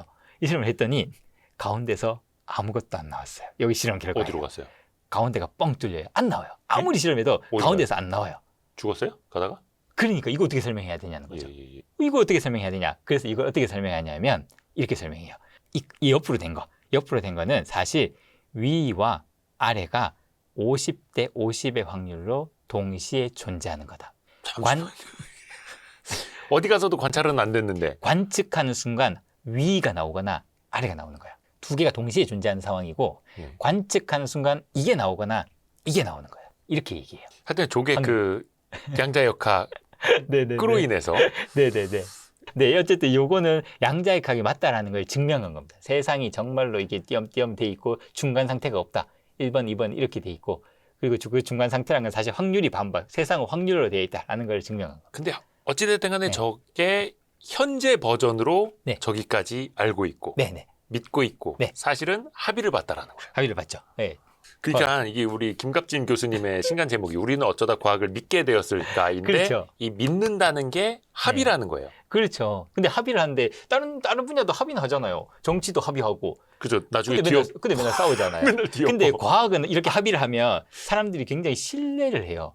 과학적으로 합의된 거야. 그러면 오케이, 뭐 그건 받아들여야지. 정치는 합의해놓고 저거 깰 거라는 거 의심 다 하는데 예, 과학은 왜 의심을 안 하느냐? 예, 근데 그렇죠. 또 되게 계속해서 뒤집어진 역사예요. 되게 신기하죠. 코펜하겐 합의가 있지만 예. 다시 뭐 서울 합의로는 뒤집어질 수도 있는 거고. 뒤집어질 수 있겠죠. 예, 왜냐하면 이게 진리가 아니거든요. 과학이라는 거는. 과학은 진리가 아니다. 예, 진리가 아니에요. 예. 의심하라. 예. 그게 과학이거든요. 끊임없이 의심하는 거예요. 근데 의심하고 그렇게 의심했는데 더 이상 이건 내가 아무리 의심해도 이건 맞는 것 같아. 그때 받아들이죠. 그래서 과학자들이 의심이 가장 많아요. 절대 안 믿어요. 저도 마찬가지예요. 제 눈으로 보기 전, 제가 직접 해보기 전까지는 절대 믿지 않습니다. 근데 지금까지 우리가 양자 물리까지 배우고는 있지만 네. 어느 날 누군가 뒤집는 이론을 발표를 할 수도 있는 거고 네네네. 막 의심하고 논쟁 막 시끄럽게 떠들다가 네네네. 모여서 또 합의를 보면은 네네. 야 우리가 지금까지 알던 양자 물리는 다 틀렸다. 네. 이럴 수도 있겠다라는 거예요. 그렇죠. 예. 근데 사실 과학에서는 틀렸다라고는 생각을 안 해요. 왜냐면 뉴턴 역학에서 상대성 이론으로 이렇게 상 넘어오거든요. 네, 양자역학으로 하잖아요. 네. 그러면 뉴턴 역학이 틀린 거냐? 아니에요. 여전히 그게 설명할 수 있는 영역이 있어요. 좀 더 포괄적인, 그러니까 그걸로 설명 안 되는 것까지 이걸로 설명할 수 있다. 포괄적인 이론이 나오는 거지 그게 틀린 거는 아니에요. 포괄적. 그래서 네. 교수님도 말씀하신 것처럼 양자 물리 가지고 사기꾼들이 많을 수밖에 없는 게 또 네네. 어떻게 갖다 붙이느냐에 따라서. 예, 그 양자역학이 왜냐하면 마지막에 말씀드린 이게 어렵거든요. 코펜하겐 해석이라고. 왜냐하면 이거는 두 개가 동시에 존재하는데 관측하는 순간 하나가 나타난다. 예. 근데 동시에 존재하는 걸 증명할 수가 없어요. 음. 동시에 두 개가 있다는 걸. 그거 증명하면 노벨상 받는 거예요? 할 수 있으면 노벨상 받겠죠. 근데 지금 증명이 안 되기 때문에 과학에서 증명이 안 되는 걸 믿으라고 하기가 되게 어렵거든요. 그렇죠. 그래서 사이비가 많아요. 그러니까 우리도 양자 물리를 이해를 못 하는 거고. 네, 양자물리라는 게. 그러면은 그 두 개가 동시에 존재하고 있다라는 걸 입증만 하면 이거는 진짜 노벨상 따놓은 당상이에요. 따놓은 당상인데 그게 쉽진 않을 것 같습니다. 네. 어떻게 한번 좀 도전. 누군가가 그거를 증명할 수 있으면 아니면 뒤집어서 어쨌든 우리가 그게 거짓이었다라는 걸 밝히거나. 그렇죠. 네. 왜냐면 근데 뭔가 네. 그래서 계속해서 질문해요. 아니 살아있는 고양이와 죽어있는 고양이가 동시에 있었는데 예. 보는 순간 살아있는 고양이가 딱 나타났어요. 그러면 죽어있는 고양이는 어디 갔냐? 있었다면서. 동시에 있었다면서. 그럼 의리 질문을 할 수 있잖아요. 근데 이럴 수도 있고 저럴 수도 있는 확률적인 거라고 또 빠져나갈 거예요. 그러면 양자역학하는 사람들이 야 그거는 질문이 틀렸어. 왜냐하면 관측하는 순간 이 세상에 실제하는 거야. 죽어있는 고양이는 있었다는 거는 관측하기 전, 실제하기 전이야. 머리 아파. 그렇게 빠져나가는 거예요. 이게 좀 말장난 같잖아요. 약간. 그렇죠. 저는 그래서 그게 네. 사실은 파인만도 이야기하셨다면서요. 네. 양자 물리를 이해했다고 말하는 건 거짓말이라고. 네네네. 그래서 이해를 못하니까 저는 어떻게 하냐면 네. 워낙에 미시의 세계니까 네네네. 우리가 뭐 똑같은 고양이가 두 마리 존재할 수는 없겠지만 네네네. 이게 아주 작은 곳에서는 마치 두 개가 있는 것처럼 네네. 중첩이 되어 있는 것처럼 너무너무 작은 세상이니까 그럴 네네. 수도 있겠다 네네네. 하고 그냥 끄덕거리고 넘어가는 그렇죠. 예. 그냥 그렇게 하는 게 편합니다. 앤트맨에 나오는 네. 약간 그런 것처럼 예, 근데 그럴 수도 되게 있겠네, 이렇게. 저희가 이제 해도 되게 신기해요. 왜냐하면 모든 세상을 일단 설명하는 게 물리학자가 하는 거잖아요. 뭐 그래서 우리가 뭐 컴퓨터 안에 있는 반도체 뭐 이런 것도 다 설명하잖아요. 근데 이게 다 아까 그 슈레딩거가 쓴 그 파동 방정식으로 다 설명할 수 있어요. 어떤 걸 갖고 와도 다 파동 방정식 집어넣어서 다 설명할 수 있어요. 근데 저희가 설명하지 못하는 거는 왜 그 파동 방정식을 써야만 설명할 수 있지? 양자역학으로 다 설명할 수 있는데 왜 하필 이렇게 이상한 양자역학으로 저걸 설명을 해야 되지? 양자역학이 다 설명할 수 있는데 그 근본을 이해를 못하는 거죠. 왜 하필 이렇게 설명을 해야 될까? 그러니까 세상에. 아까 쭉 거의 한 120년 전으로 거슬러 올라가면 네. 원자만 네, 알았던 당시에는 네. 전자를 몰랐고 네, 전자가 빵 주변에 붙어있는 건포도처럼 그렇죠. 찐득찐득하게 붙어있는 걸로 가설을 세웠고 네, 네, 근데 그게 다 뒤집어졌고 네, 네, 근데 지금은 그게 양자역학의 2026년 버전까지고 네, 네, 거기에 대해 남아있는 질문을 가지고 또 누군가는 반박을 하고 검증을 하고 그렇죠. 예. 언젠간 입증이 될 수도 있고 그렇죠. 예. 그게 지금 그런 질문을 하면 노벨상 받을 수 있어요. 물론 쉽지 않겠죠. 그러니까 그게 뭐 쉽게 풀릴 것 같으면 뭐 노벨상 못 받겠죠. 그러니까 그게 어렵습니다. 근데 그런 질문을 해야 되겠죠. 어디선가 누군가는 뭔가를 하고 있지 않을까요 또? 그렇죠. 예. 지금 또 과학자들이 다 하는 게 그런 거예요. 노벨상 받고 싶으니까 다들 뭐 이제 질문하는 거죠. 왜 그럴까 왜 그럴까 계속 그래서 어떻게 네. 보면은 처음에는 그 질문이 네네. 답을 만든다. 그렇죠. 예.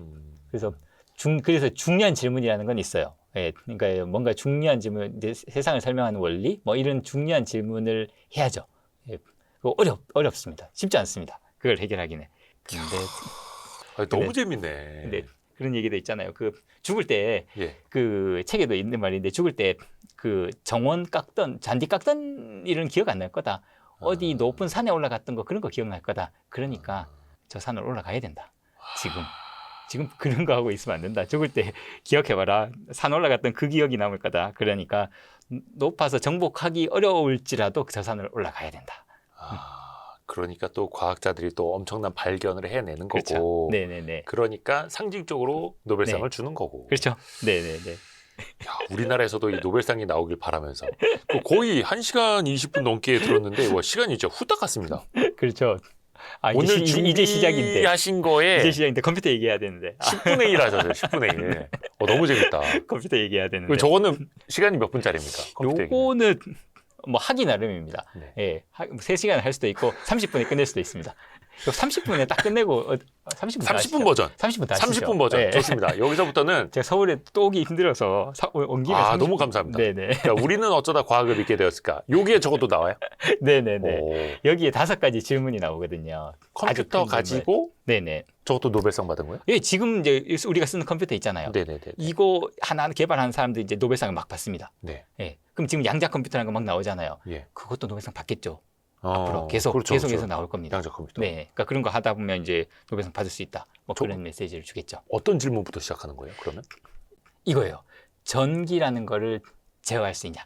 그 전기라는 거 100년 전에 전기라는 게 알았거든요. 오, 예. 이거 뭐 그래서 막 전기를 쓰는 거죠. 그래서 에디슨 같은 사람은 백열전구에다 전기를 흘렸더니 야, 이거 막 빛이 난다. 난다. 그래서 막 백열전구를 만들고 이러잖아요. 네. 그래서 이걸 이제 약간 공학적인 개념이죠. 이걸 어떻게 하면 저 전기를 써먹을 수 있을까? 예. 근데 이런 질문들도 노벨상 줘요. 그러니까 지금은 당연하다고 생각을 하지만 그렇죠. 예. 자, 그래서 그 사실 물리학 한 사람들 자연의 근본 원리를 이해하면 그걸로 끝이거든요. 근데 그걸 써먹어야 되잖아요. 그렇죠. 예. 자, 그런 겁니다. 그래서 요 간단하게 말씀드리면 딱 보시면 그 당시 유행하던 아까 보여드렸던 이런 거잖아요. 그래서 진공으로 유리를 이렇게 딱 만들고 이렇게 해서 빵 이렇게 쐈더니 전자가 튀어나오더라. 톰슨이 그걸로 노벨상 받았잖아요. 네. 근데 이 플레밍이라는 사람이 뭘 하냐면 여기에다가 좌우로 이렇게 플러스 마이너스를 거는 게 아니라 여기 아래 위로 이렇게 걸어요. 그래서 여기에다가 전자가 이렇게 빵 밑에서 빵 튀어나올 거잖아요. 네, 네, 네. 이렇게 빵 이게 튀어나올 텐데 여기에다가 마이너스가 막 튀어나올 텐데 위에 마이너스를 딱 걸면 밀어내니까 여기 못 가요. 못 지나가요. 그래요. 저걸 발견을 한 거예요. 네. 이거를 뭐 근데 너무 당연하죠. 그냥 만든 거예요. 예, 그래서 마이너스들이 막 이렇게 마이너스에서 이렇게 빵 나와서 이렇게 막 지나가는데 얘들을 컨트롤하고 싶은 거예요. 전자가 이게 막 가는데 세웠다가 이게 스위치를 만들고 싶은 거죠. 막았다가 열었다가 막았다 이걸 하고 싶은데 그걸 그냥 뭐 이게 종이 한 장 돼가지고 막았다 열었다 해도 되지만 그게 아니라 전압을 걸어가지고 마이너스를 딱 걸면 딱 맞고 플러스를 딱 걸면 통과시키고 이런 걸 하고 싶은 거예요. 아하. 스위치. 아하. 수도꼭지 같은 거 만들고 싶은 네. 거예요. 물을 열었다 닫았다 열었다 닫았다 이게 중요하잖아요.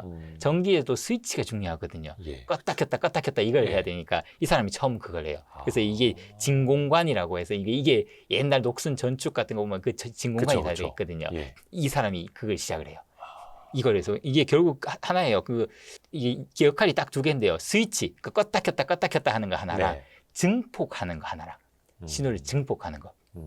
증폭은 어떻게 하냐면 이렇게 해서 마이너스 전류가 쫙 흘러요. 근데 여기에 전압을 내가 살짝 걸면 얘들이 갑자기 막히거든요. 네. 살짝 열어주면 다시 쫙 가고요. 그래서 내가 살짝만 걸어줘도 얘를 큰 걸 바꿀 수 있기 때문에 내가 1을 여기다 걸어도 5 정도 이렇게 막 바꿀 수 있기 때문에 증폭할 수 있거든요. 아. 그래서 이런 거 이용해가지고 막 증폭기. 그래서 옛날에 전축이라 그러죠. 이게 네. 그 스피커가 옛날 스피커 보면 다 이거 들어가 있어요. 증폭을 해야 되거든요. 그래서 소리를 증폭했던 증폭하는 당시에는. 거. 예. 그러니까 소리를 이 마이크에서 전기 신호로 바꿔가지고 요걸 증폭을 해야 되거든요. 아하. 예. 그 용도로 저걸 이제 막 썼어요. 그러니까 진공관과 증폭기. 예. 그러다가 1900 언제였지? 이 사람들이 이게 엄청 유명해요. 그 존 바딘이랑 쇼클리, 브래튼 바딘 요 세 명이 트랜지스터라는 거를 발견을 합니다. 윌리엄 쇼클리는 그 반도체 회사 맞아요. 창업하신 분이죠. 예, 이분이 트랜지스터를 발명하고 반도체 회사를 만들었죠. 네. 예, 그래서 이 세 명이 트랜지스터라는 거를 만들어요. 그러니까 진공관이라고 하는 거는 진짜 백열전구 같이 이렇게 막 진공으로 만들어야 되잖아요. 네, 네. 근데 크잖아요. 그러니까 그런 거 많이 못 넣으니까 이분들 어떻게 하냐면 요 그림 이렇게 보시면 요런 판때기에다가 요게 반도체예요.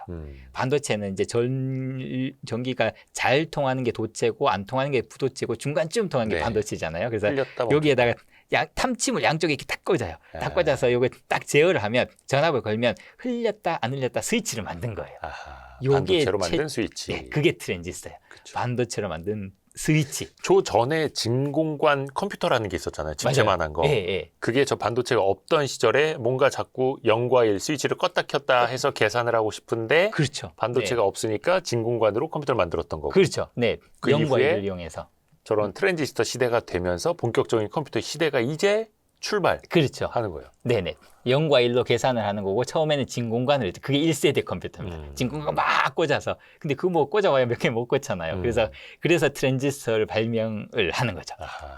그리고 2세대 컴퓨터로 딱 넘어옵니다. 그래서 이 세 명이 그 트랜지스터 발명으로 20세기 인간이 만든 가장 위대한 발명품이죠. 이거를 만들어서 노벨 물리학상을 받습니다. 지금 우리 반도체의 시초죠. 네. 지금 반도체 시죠. 여기서부터 지금 반도체가 쭉 가는 겁니다. 그러면서 노벨상이 또 나오는 거예요. 쇼클리라는 사람은 이제 회사를 차리잖아요. 그래서 예. 저걸 해가지고. 근데 이거를 보니까 이게 탐침을 이렇게 놓으니까 이게 불안정한 거예요. 양쪽에다 탐침을 이렇게 딱 이게 꽂아서 이렇게 하니까. 예. 그러니까 그러지 말고 그냥 대충 납땜해가지고 그냥 평면상에서 뭔가 이런 거 만들면 되지 않을까. 그래서 이런 거 이제 접합 트랜지스터라고 그래요. 그래서 이렇게 그 반도체, P형 반도체, N형 반도체 이렇게 해가지고 여기 가운데다가 전압을 딱 걸면 이렇게 전류 통하게 할 수도 있고 막을 수도 있고. 그래서 여기다 딱 전압을 걸어가지고 컨트롤하는 거 그걸 만들어가지고 자기 회사를 막 만들죠. 예, 그래서 이때 이제 트랜지스터가 나오고요. 그러다가 요번 잭 킬비랑 로버트 노이스라는 분이 네. 이게 이제 부품을 이제 트랜지스터 만드니까 이 스위치를 만들었잖아요. 그러면 네. 우리가 전기 부품 같은 거 보면 거기 콘덴서도 들어있고 저항도 들어있고 뭐 이런 게 여러 개가 있잖아요. 그럼 이걸 막 빵판에 이렇게 막 꽂는 거예요. 그래서 옛날 막 이렇게 빵판 같은 거 보시면 그 동그랗게 원통형으로 생긴 콘덴서가 이렇게 꽂혀 있고 네, 막 이렇게 꽂혀 네, 있거든요. 네. 근데 이걸 다 이렇게 저항도 꽂고 트랜지스터도 꽂고 콘덴서 꽂고 뭐 이렇게 이게 꽂아가지고 이걸 다 연결하니까 부피가 커지잖아요. 예. 이거를 그냥 칩 안에다 다 만들 수 있냐? 이 킬비라는 분이 그걸 했어요.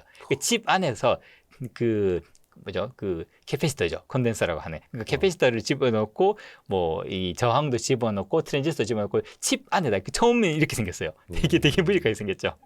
이렇게 생겨서 요 칩 안에다가 저항과 트랜지스터 이런 거를 다 집어넣고 할 수 있다는 걸 처음으로 증명했어요. 네. 그러니까 그전에는 막 이게 따로 딴 데서 꽂아야 되는데 그리고 나서 이 사람이 여기 보시면 여기 전선이 이렇게 있어요. 이 금으로 된 구리선인가 이렇게 구리로 네. 이렇게 선을 이렇게 연결했잖아요. 근데 이 노이스라는 분은 이 선도 이렇게 외부에서 이렇게 선을 이렇게 따지 말고 그러면 이게 부피가 커지니까 예. 선도 그 안에다 넣어버리자. 이 안에다. 근데 그 안에 그냥은 못 넣어요. 왜냐하면 그 안에 요 안에다가 이렇게 막 배선을 하잖아요. 배선을 하면 흘리면 밑에가 이게 반도체 위에다가 지금 만들어 놨으니까 예. 거기 막 전기가 통해버리거든요. 그래서 쇼트가 나잖아요. 전기가 막 네네네. 통해버리면. 네. 그래서 이 노이스라는 분은 어떻게 했냐면 그 반도체 실리콘 웨이퍼 위에다가 산화를 시켜가지고 아하. 산화 실리콘이라는데 산화 시키면 거기 전기 안 통하거든요. 네. 그래서 위에 표면만 싹 산화를 시킨 다음에 그 위에다가 트랜지스터를 올리고 저항도 올리고 이렇게 올린 다음에 배선도 거기 위에 하는 거예요. 이게 이제 지금의 컴퓨터 막 이게 칩 같은 거 보면 그 칩의 시초죠. 그렇죠. 예, 그 전에는 다 이렇게 막 그 구리선을 이렇게 막 연결을 했는데 그게 아니고 그 안에서 다 끝나게 칩을 이제 만들어서. 실리콘 웨이퍼 그 위에다가. 네네. 그래서 이 킬비라는 분이 요 집적 회로라고 그래요. 그래서 예. 요걸 만들어 가지고 2000년에 노벨 물리학상을 받고 요 로이스란 분은 일찍 돌아가셔 가지고 장수하셔야 됩니다. 노벨상 이 살아 계셨으면 무조건 받는데 2000년에 줬거든요. 예, 그래서 90년에 돌아가셔 가지고 10년. 네, 안타깝다. 못 받았어요. 어. 요렇게 이제 컴퓨터가 하는데 여기서 이게 나와요. 강대원 모스펫이라는 예, 강대원 박사님이 이때 나오죠. 예, 그래서 이 아탈라라는 분과 이 강대원 박사님이 이 모스펫이라는 거를 이제 만들기 시작을 합니다. 트랜지스터의 구조. 그죠? 설계. 예. 그러니까 방금 그 트랜지스터라는 게 요 가운데다가 이게 딱 걸어서 요 왼쪽에서 오른쪽으로 전류를 흘렸다가 안 흘렸다가 그 스위치거든요. 네. 그래서 가운데다 딱 걸어가지고 요걸 막았다가 열었다가 하는데 그거를 사실 아까 쇼클리가 얘기를 했었거든요. 근데 쇼클리는 요 가운데다가 전압을 그러니까 이게 전류가 흘러요. 전류가 흐르면 이게 에너지 소비가 커요. 네. 예, 뭐 우리가 보통 줄 히팅이라고 그러면서 이게 전류가 흐르면 거기에 막 열이 나거든요. 그렇죠. 근데 이 강대원 박사님 한 건 뭐냐면 전압만 딱 걸어가지고 요거를 막았다 열었다 에너지 소비가 없이 이거를 했어요. 그게 모스펫이라 그러고 요거 메탈 옥사이드 세미컨덕터 필드 이펙트 트랜지스터의 약자거든요. 그래서 지금 우리가 쓰는 모든 전자기기, 핸드폰, 노트북뿐만 아니라 여러분 뭐 냉장고, 세탁기 들어간 다 전자기기 들어가 있잖아요. 네. 그 모든 전자기기의 99%는 다 이 모스펫입니다. 이걸 강대원 박사님이 처음 만들었어요. 네, 한국인이시죠. 예. 오래 사셨으면 좋았을 텐데 예, 너무 일찍 돌아가셔가지고 근데 노벨상을 못 받으신 거예요. 못 받았어요. 요 부분은? 예, 이걸로 거의 뭐 현대 문명을 이 모스펫으로 지금 현대 문명이 돌아가거든요. 예, 그래서 지금 뭐 보통 CMOS라 그러잖아요. 그러니까 요 강대원 박사님과 아탈라는 분이 요걸 제안하고 요걸로 인해서 요때부터 뭐냐면 자 이제 에너지 소비 없이 이거를 스위치를 만들 수 있다. 이제부터 우리가 해야 될 거는 이걸 작게 만드는 거야. 저 때부터는 무어의 법칙으로 계속 작게 만들어서 지금도 그러잖아요. 네, 삼성에서 뭐 25나노 공정, 10나노 공정, 뭐 5나노 공정 이렇게 예. 내려가잖아요. 그 똑같은 구조는 똑같습니다.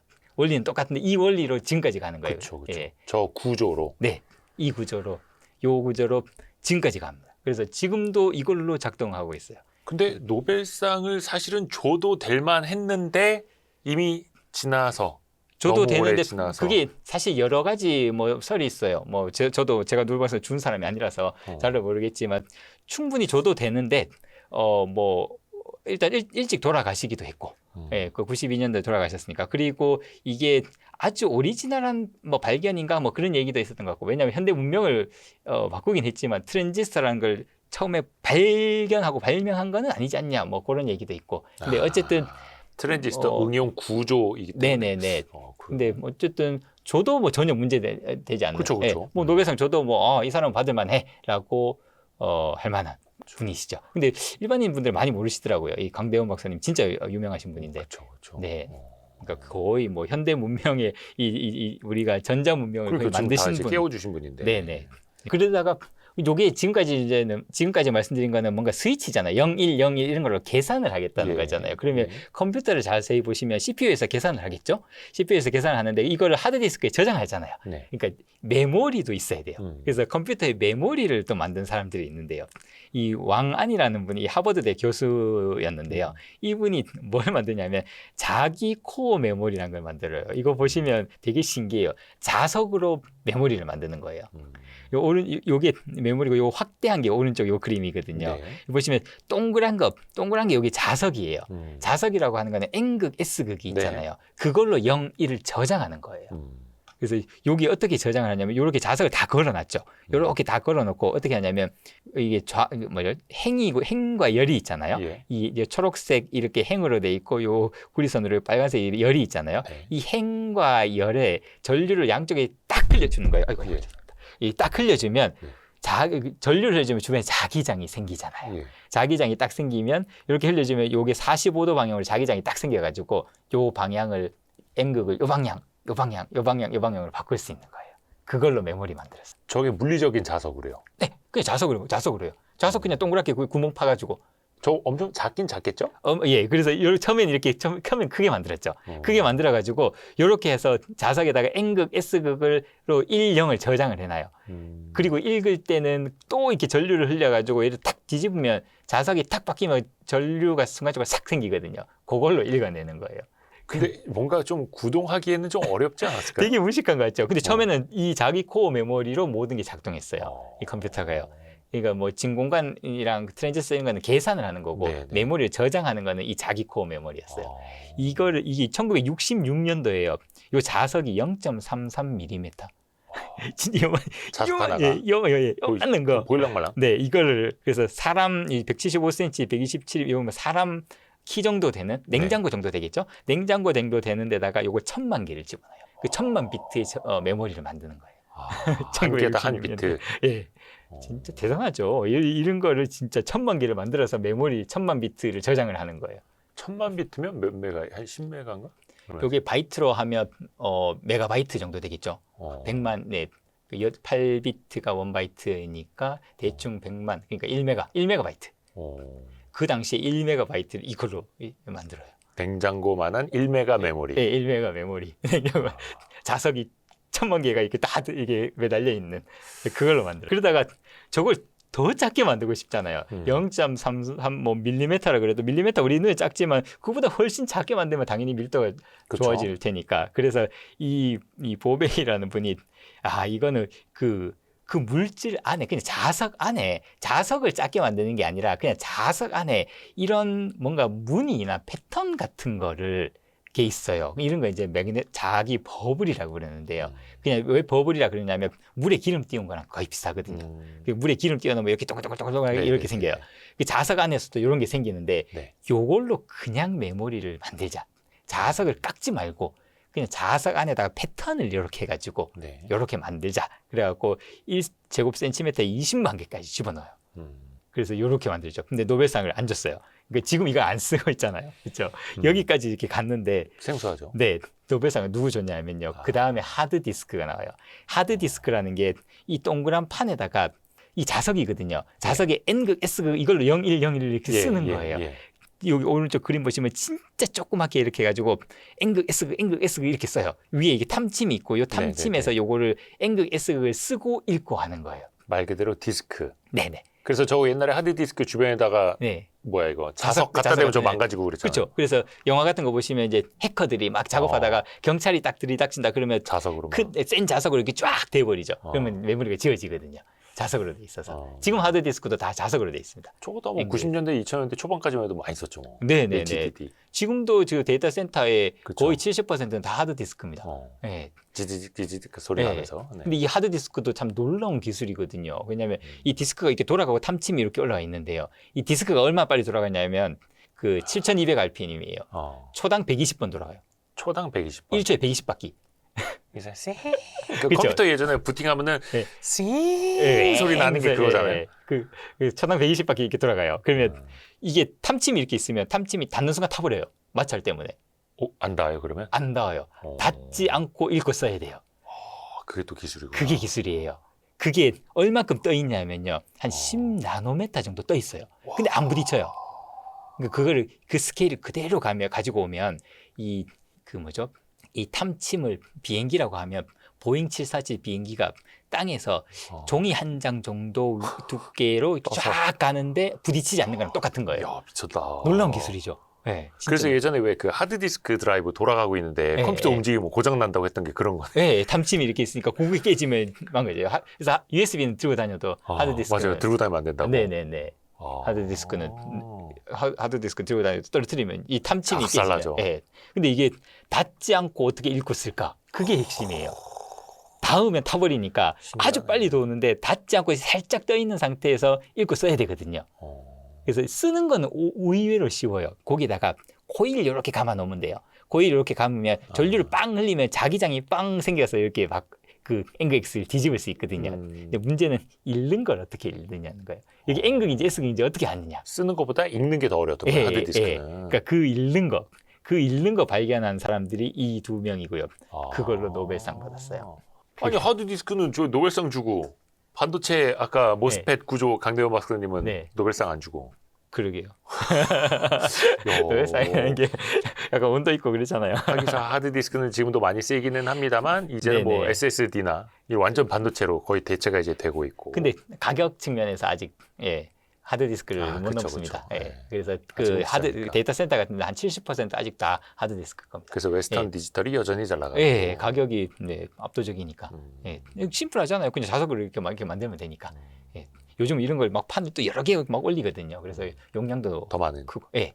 어쨌든 그 읽는 거를 어떻게 하냐면 이 탐침 끝에다가요. 예. 여기 보시면 여기 탐침 끝에 있는데 이 끝에다가 조그만 자석 2개를 놓고요. 하나는 딱 고정시킨 다음에 나머지 하나는 이렇게 자유롭게 돌아가도록 만들면 요 빨간색 위에 오면 여기 빨간색이 되고 파란색 위에 오면 여기 자기장이 나올 테니까요. 자석이니까 요 파란색이 되고 그러면 요게 두 개가 평행 반평행이 막 바뀌거든요. 그럼 저항이 바뀌어요. 01, 01, 01 이렇게 읽거든요. 그 원리를 발견하신 분, 이 둘이 제가 사실 연구하는 게 이거거든요. 스핀트로닉스라는 분야인데 이런 거 연구합니다. 요 하드디스크의 그 다음 버전. 스핀. 네. 차세대 메모리를 지금 연구하고 있습니다. 요걸 넘어서야 되니까 어차피 지금 문제가 생길 거거든요. 그게 지금, 하드디스크 방식이에요? 아니면은? 지금 하는 거요. 네. 하드디스크 방식 아니에요. 뛰어넘는 거. 그러니까 하드디스크의 단점을 알아야 돼요. 단점은 도는 게 문제거든요. 네. 그래서 돌리지 않고 이걸 읽고 쓰는 거. 똑같은 방법으로 자석을 이용하되 스핀하지 않지만 예. 스핀 방식으로 예. 읽어내는. 읽어내는 거. 그런 거 연구하고 있습니다. 응원하겠습니다. 노벨상. 네. 차세대 메모리 이런 거 하고 있죠. 그거는 혹시 어느 정도 단계까지? 그거요. 그거는 사실은 뭐 삼성에서 마음 먹으면 아마 제품을 만들 수 있을 텐데 아직 여러 가지 문제가 있습니다. 그게 기술적으로는 다 돼요. 기술적으로는 되는데 여러 가지 뭐 에너지 측면이나 가격이나 뭐 이런 그 제품으로 나오기까지는 다른 문제들이 많거든요. 그래서 그런 것들이 여러 문제가 있습니다. 근데 그 김갑진 교수님의 그 스핀 무슨 기술이라고요? 스핀트로닉스라는 거. 스핀트로닉스 네네네. 기술이 만약에 완성이 돼서 제품화가 되면 네네. 하드디스크를 완전히 대체할 수도 있는 거예요.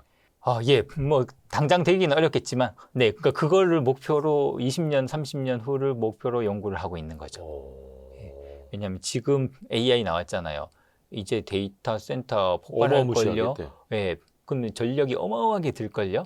그러면 전력이 적게 드는 메모리와 컴퓨팅이 필요하겠죠. 그렇죠. 그러니까 그거를 지금 해야 되겠죠. 그래서 SSD로 쓰는데 SSD는 용량 문제도 있고 네네. 뭐 발열 문제가 있을 수도 있고 전력을 또 많이 잡아먹으니 그렇죠. 가격도 비싸고 그 중간에 있는 네네. 하드디스크와 SSD 중간에 있는 네네네. 그러니까 조금 기술에 따라서 여러 가지가 있는데 뭐 DRAM 같은 거, 그러니까 컴퓨팅에 쓰는 거 DRAM, SRAM 이런 거는 빠르잖아요. 하드디스크는 느리거든요. 왜냐하면 그쵸, 이게 물리적으로 느리죠. 움직이니까. 네, 느리죠. 그러니까 지지직 거리고. DRAM만큼 빠르면서도 하드디스크만큼 용량이 큰 건 없냐. 뭐 그런 겁니다. 그거 네. 만드시면 노벨상 받아야겠네, 그거는. 하면 되겠죠? 응원하겠습니다. 뭐 그런 거 열심히 하고 있습니다. 그거 네네. 하나 만드시면 우리는 어쩌다 과학을 믿게 되었을까 이 책 한 5천만 부 이상 파는 것보다 훨씬 더 많은 또 그때 또 모른 척 하시면 안 됩니다. 네네. 이 책을 쓴 이유는 제가 그걸 학생들이 이걸 읽고 그 학생들이 노벨상 받으라고. 오래 사셔야 됩니다. 장수하셔야 네네. 됩니다. 네. 네, 그렇습니다. 메모리 이제 그 하드디스크 이제 그 노벨상 받았죠. 이 CCD는 되게 재밌어요. 아까 버블 메모리 있었잖아요. 예. 그거 뭐냐면 자석을 작게 만들다가 안 되니까 그냥 그 안에 있는 그 패턴 해가지고 이렇게 하자라는 그 버블 메모리가 그때 한참 유행이었어요. 버블 메모리가 이제 막 유행이니까 그 벨 연구소라는 데서 그런 걸 연구를 하고 있었거든요. 근데 대부분이 이제 다 그 버블 메모리에 돈이 들어가는 거예요. 야, 차세 이거 더 작은 자석 만들어야 돼. 그래야지 메모리 용량이 커져. 이걸 하니까 이 사람들은 반도체 하시던 분이었거든요. 네. 보일이랑 스미스라는 분이 반도체 하는 사람한테 버블 메모리와 경쟁할 수 있는 거 못 만들면 너네 쪽 인력을 다 저쪽으로 이동시킬 거야. 지금의 대세는 저기야. 그래서 버블로 갈 거야. 이렇게 얘기를 한 거예요. 이 둘이 그 얘기를 듣고 어떡하지? 지금 뭔가 이게 잘릴 것 같잖아요. 그래가지고 둘이서 칠판에다가 아이디어를 써요. 그럼 반도체로는 저런 거 못하냐? 메모리를 못 만드냐? 그래갖고 칠판에다가 막 이게 스케치를 해요. 아이디어를. 그리고 나서 만들어요. 그 사람들이 만든 게 뭐냐 하면 딱 보면 실리콘에다가 이 위에 산화시킨 실리콘이 있으면 이거 반도체잖아요. 네. 여기에다가 전자를 딱 이게 가두는 전자를 가두면 거기에 메모리 이 전자가 있고 없고를 0, 1로 쓸 수 있잖아요. 네. 이렇게 한 다음에 이 전자를 옆으로 통통통 이동시킬 수 있는 그런 거를 만들어요. 옆으로 통통통 이동시키면 뭐가 되는 거예요? 그게 바로 CCD입니다. 저거는 이미지 센서. 이미지 센서. 네, 예, 그거 아니에요? 그 처음에는 이 사람들이 메모리를 만들려고 했는데 만들고 나니까 이거는 이미지 센서에 조금 더 적합한 것 같아. 아, 무슨 CCD가 뭐 돼버려요. 색깔별로 구분해서 네. 뭔가를 담을 수 있다. 네. 그 보시면 보통 우리가 사진을 딱 찍으면 여기가 픽셀이 쫙 있잖아요. 그죠, 픽셀. 뭐 128 픽셀이 쫙 있으면 거기 빛이 딱 들어오는 거잖아요. 네네. 그러면 얘가 딱 전기 신호로 바꾸겠죠. 네. 그러면 전기 신호를 읽어야 되잖아요. 예. 요 128. 그러니까 요걸 옆으로 다다다닥 이동시켜 갖고 이쪽으로 쫙 모아 가지고 한 군데서 딱 읽어야 되죠. 신호를. 그래서 쫙 모여 있으면 옆으로 한 칸씩 해서 얼마 이렇게 신호를 읽어야 되잖아요. 그거를 만든 거예요. 그래서 우리가 지금 디지털 카메라 요즘 뭐 디카도 안 쓰니까 그렇죠. 네. 스마트폰 안에도 스마트폰 들어가는 안에- CCD 네. 이거 뭐지? 이미지 센서라고 하나요? 이미지 센서죠. 저것도 반도체. 네. 아, 그거를 만드신 분들. 그거 만들어서 그걸 노벨상 받은 그걸로 거예요. 노벨 물리학상 받았어요. 아니 하드 디스크도 좋고 CCD도 줬어요. 예. 그러니까 그 이분들 이게 노벨상 받은 거는 되게 재밌죠. 왜냐하면 회사에서 그 당시에 지금 대세는 버블이야. 그러니까 여기에다가 버블 모든 반도체. 인력과 예산을 다 투입하고 너네 뭐 새로운 거 못 만들면 이거 다 여기로 갈 거야라고 하니까 CCD를 만들었어요. 그래서 둘이서 막 고민을 해서 바로 만든 게 그게 CCD라는 거예요. 그걸로 노벨상을 받아버렸어요. 아, 근데 저는 좀 네. 궁금한 게 네. 제가 좀 속물이어가지고 아까 그 하드 디스크에 읽는 거를 개발하셔서 노벨상 네네. 받으신 분들 네네네. CCD 우리 지금까지 쓸 수 있는 이미지 센서 네네네. 만드신 분들 어떻게 좀 재벌이 됐습니까? 제가 그런 데는 별로 관심이 없어가지고요. 순수하시군요. 역시 돈 많이 버셨지 않을까요? 순수 과학자와 노벨상 받으면 경제충 그- 속물 대화였습니다. 강연료만 해도 여러분. 얼만데요. 네. 근데 네네. 저거는 나중에 회사랑 계약하기 나름이에요. 네네 그렇겠죠. 네네. 그래서 모르겠어요. 네. 네. 몰라요. 많이 보셨겠죠, 당연히. 교수님은 네네. 나중에 그 아까 말해 스핀트로닉스. 스핀트로닉스를 개발하시고 만약에 네. 나중에 삼성전자나 하이닉스랑 계약하시기 전에 네. 예, 조언을 좀 같이 잘 많이 받으시는 걸로. 네. 예, 제가 하는 건 기초 연구를 가지고요. 네. 그래도. 네. 네네. 네. 근데 기초 중에서는 조금 응용에 가깝죠. 어. 예, 공학과 그 자연과학 그 기초과학의 접점에 있는 학문이거든요. 예, 그래서 그렇죠. 네, 그 삼성 그 M램 이런 거 삼성전자에서 막 지금 만들고 있잖아요. M M램이라고 램. M램, 예, D램, S램, D램. 네. 그 램이라는 게 그 랜덤 액세스 메모리잖아요. 그래서 그 D램이 다이나믹 랜덤 액세스 메모리고. 동적 무슨 메모리? 네네. 근데 M램이라고 하는 거는 매그네틱 랜덤 액세스 메모리라는 겁니다. 자석으로요? 네, 그 이미 삼성에서 지금 제품을 팔고 있습니다. 근데 그거를 실험실에서 그 현상이 그게 된다는 거 언제 증명됐냐면 1999년에 그러니까 아까 네. 얘기했던 그 조그만한 자석 가지고 조그마한 했던- 자석 가지고, 예, 그 조그마한 자석 가지고 두 개 이렇게 01 바뀌는 거 있잖아요. 네네네. 그러니까 그거로 저분들이 노벨상을 받았는데 거기에다가 전류를 이렇게 흘리면 그 01을 바꿀 수 있다. 그거를 그 전에는 밑에 자석이어야 되잖아요. 자석이 깔려 있는 데다가 지나가면 이 자석 때문에 얘가 바뀌는 건데 그게 네네네. 아니고 얘를 그냥 독립적으로 두고 여기다 전류를 흘리면 이게 그냥 평행 반평이 바뀌어. 전류로 01을 바꿀 수 있어. 그래서 이것도 메모리가 돼. 그게 매그네틱 램이라는 겁니다. 그 현상이 된다라는 게 실험실에서 대학교 연구실에서 1999년도에 증명이 돼서 논문을 썼고 그게 회사에서 제품으로 나온 게 2019년에 삼성전자에서 나왔어요. 20년 걸린 거죠. 그러니까 제가 지금 얘기하는 뭔가 그런 차세대 이런 것도 제가 지금 실험실에서 이걸 성공을 시키면 아마 20년 있다가 어디에서 어느 회사에서 나오겠죠. 네, 그러니까 그 정도 시간 스케일, 20년, 30년 뭐, 네, 그런 연구를 하고 있습니다. 하여튼 오래 사셔야 됩니다. 노벨상이 그렇고. 네, 이게 사실 컴퓨터로 노벨상 받은 뭐 사실 다른 것도 있긴 한데요. 네, 야. 뭐 이 정도입니다. 네. 다른 그래서- 것도 있긴 하지만 거의 뭐 한 2시간 가까이 또 예, 우리는 시간이 다 들었기 돼가지고. 때문에. 아니 근데 되게 네. 제가 네. 오늘 뭐 여러 가지 스케줄을 다 막 소화하고 와서 거의 저녁에 우리가 녹화를 하고 있는데 네. 되게 빨리 들어가면서 재밌게 들었습니다. 네. 역시 우리 김갑진 교수님의 탁월한 능력, 연구 성과도 물론 그러하고 연구만 잘하신 게 네. 아니라 또 강의도 잘하시고 또 재미있게 또 우리에게 과학을 또 재미나게 또 풀어주시는 능력. 고맙습니다. 네. 최근에는 우리는 어쩌다 과학을 믿게 되었을까라는 재미난 책. 이거는 저희 또 아이들한테도 제가 좀 갖다 주려고요. 네, 네, 읽어보라고. 네. 이거 아이들과 과학 또 좋아하는 함께. 학생들이 읽어야 됩니다. 네, 그렇죠. 뭐 물론 일반인들도 읽으셔도 되는데 주변에 이제 그냥 조카나 뭐 손자나 뭐 이렇게 친척 중에 아, 저 과학을 좋아해요. 그러면 이 책 한 권 사주시면 읽고 좋아할 겁니다, 학생들. 그러니까 사실 또 과학이라는 네. 게 너무 수업 시간이나 아니면 또 시험만을 위해서 막 준비하다 보면 네, 재밌는 것도 재미가 없어져요. 맞아요. 예. 근데 그래서 우리 김각진 교수님 제가 좋아하는 게 정말로 이 재미없는 걸 사실 정말 재미없게 강의하시는 분들 많으시고 중학교 고등학교에서도 그렇고 예. 근데 또 덕분에 우리가 과학을 즐겁게 재밌게 예, 예. 받아들일 수 있다는 게 그게 너무 감사한 거죠. 네. 그래서 우리는 어쩌다 과학을 믿게 되었을까? 김각진 교수님의 신간도 많은 또 사랑해 네. 주시고요. 오늘도 또 멀리까지 와주시고 네, 시간 네. 내셔서 너무 감사드립니다. 예, 예. 아유 감사합니다. 네. 이 학생들이 노벨상 꿈을 꿨으면 좋겠습니다. 책 읽고. 고맙습니다.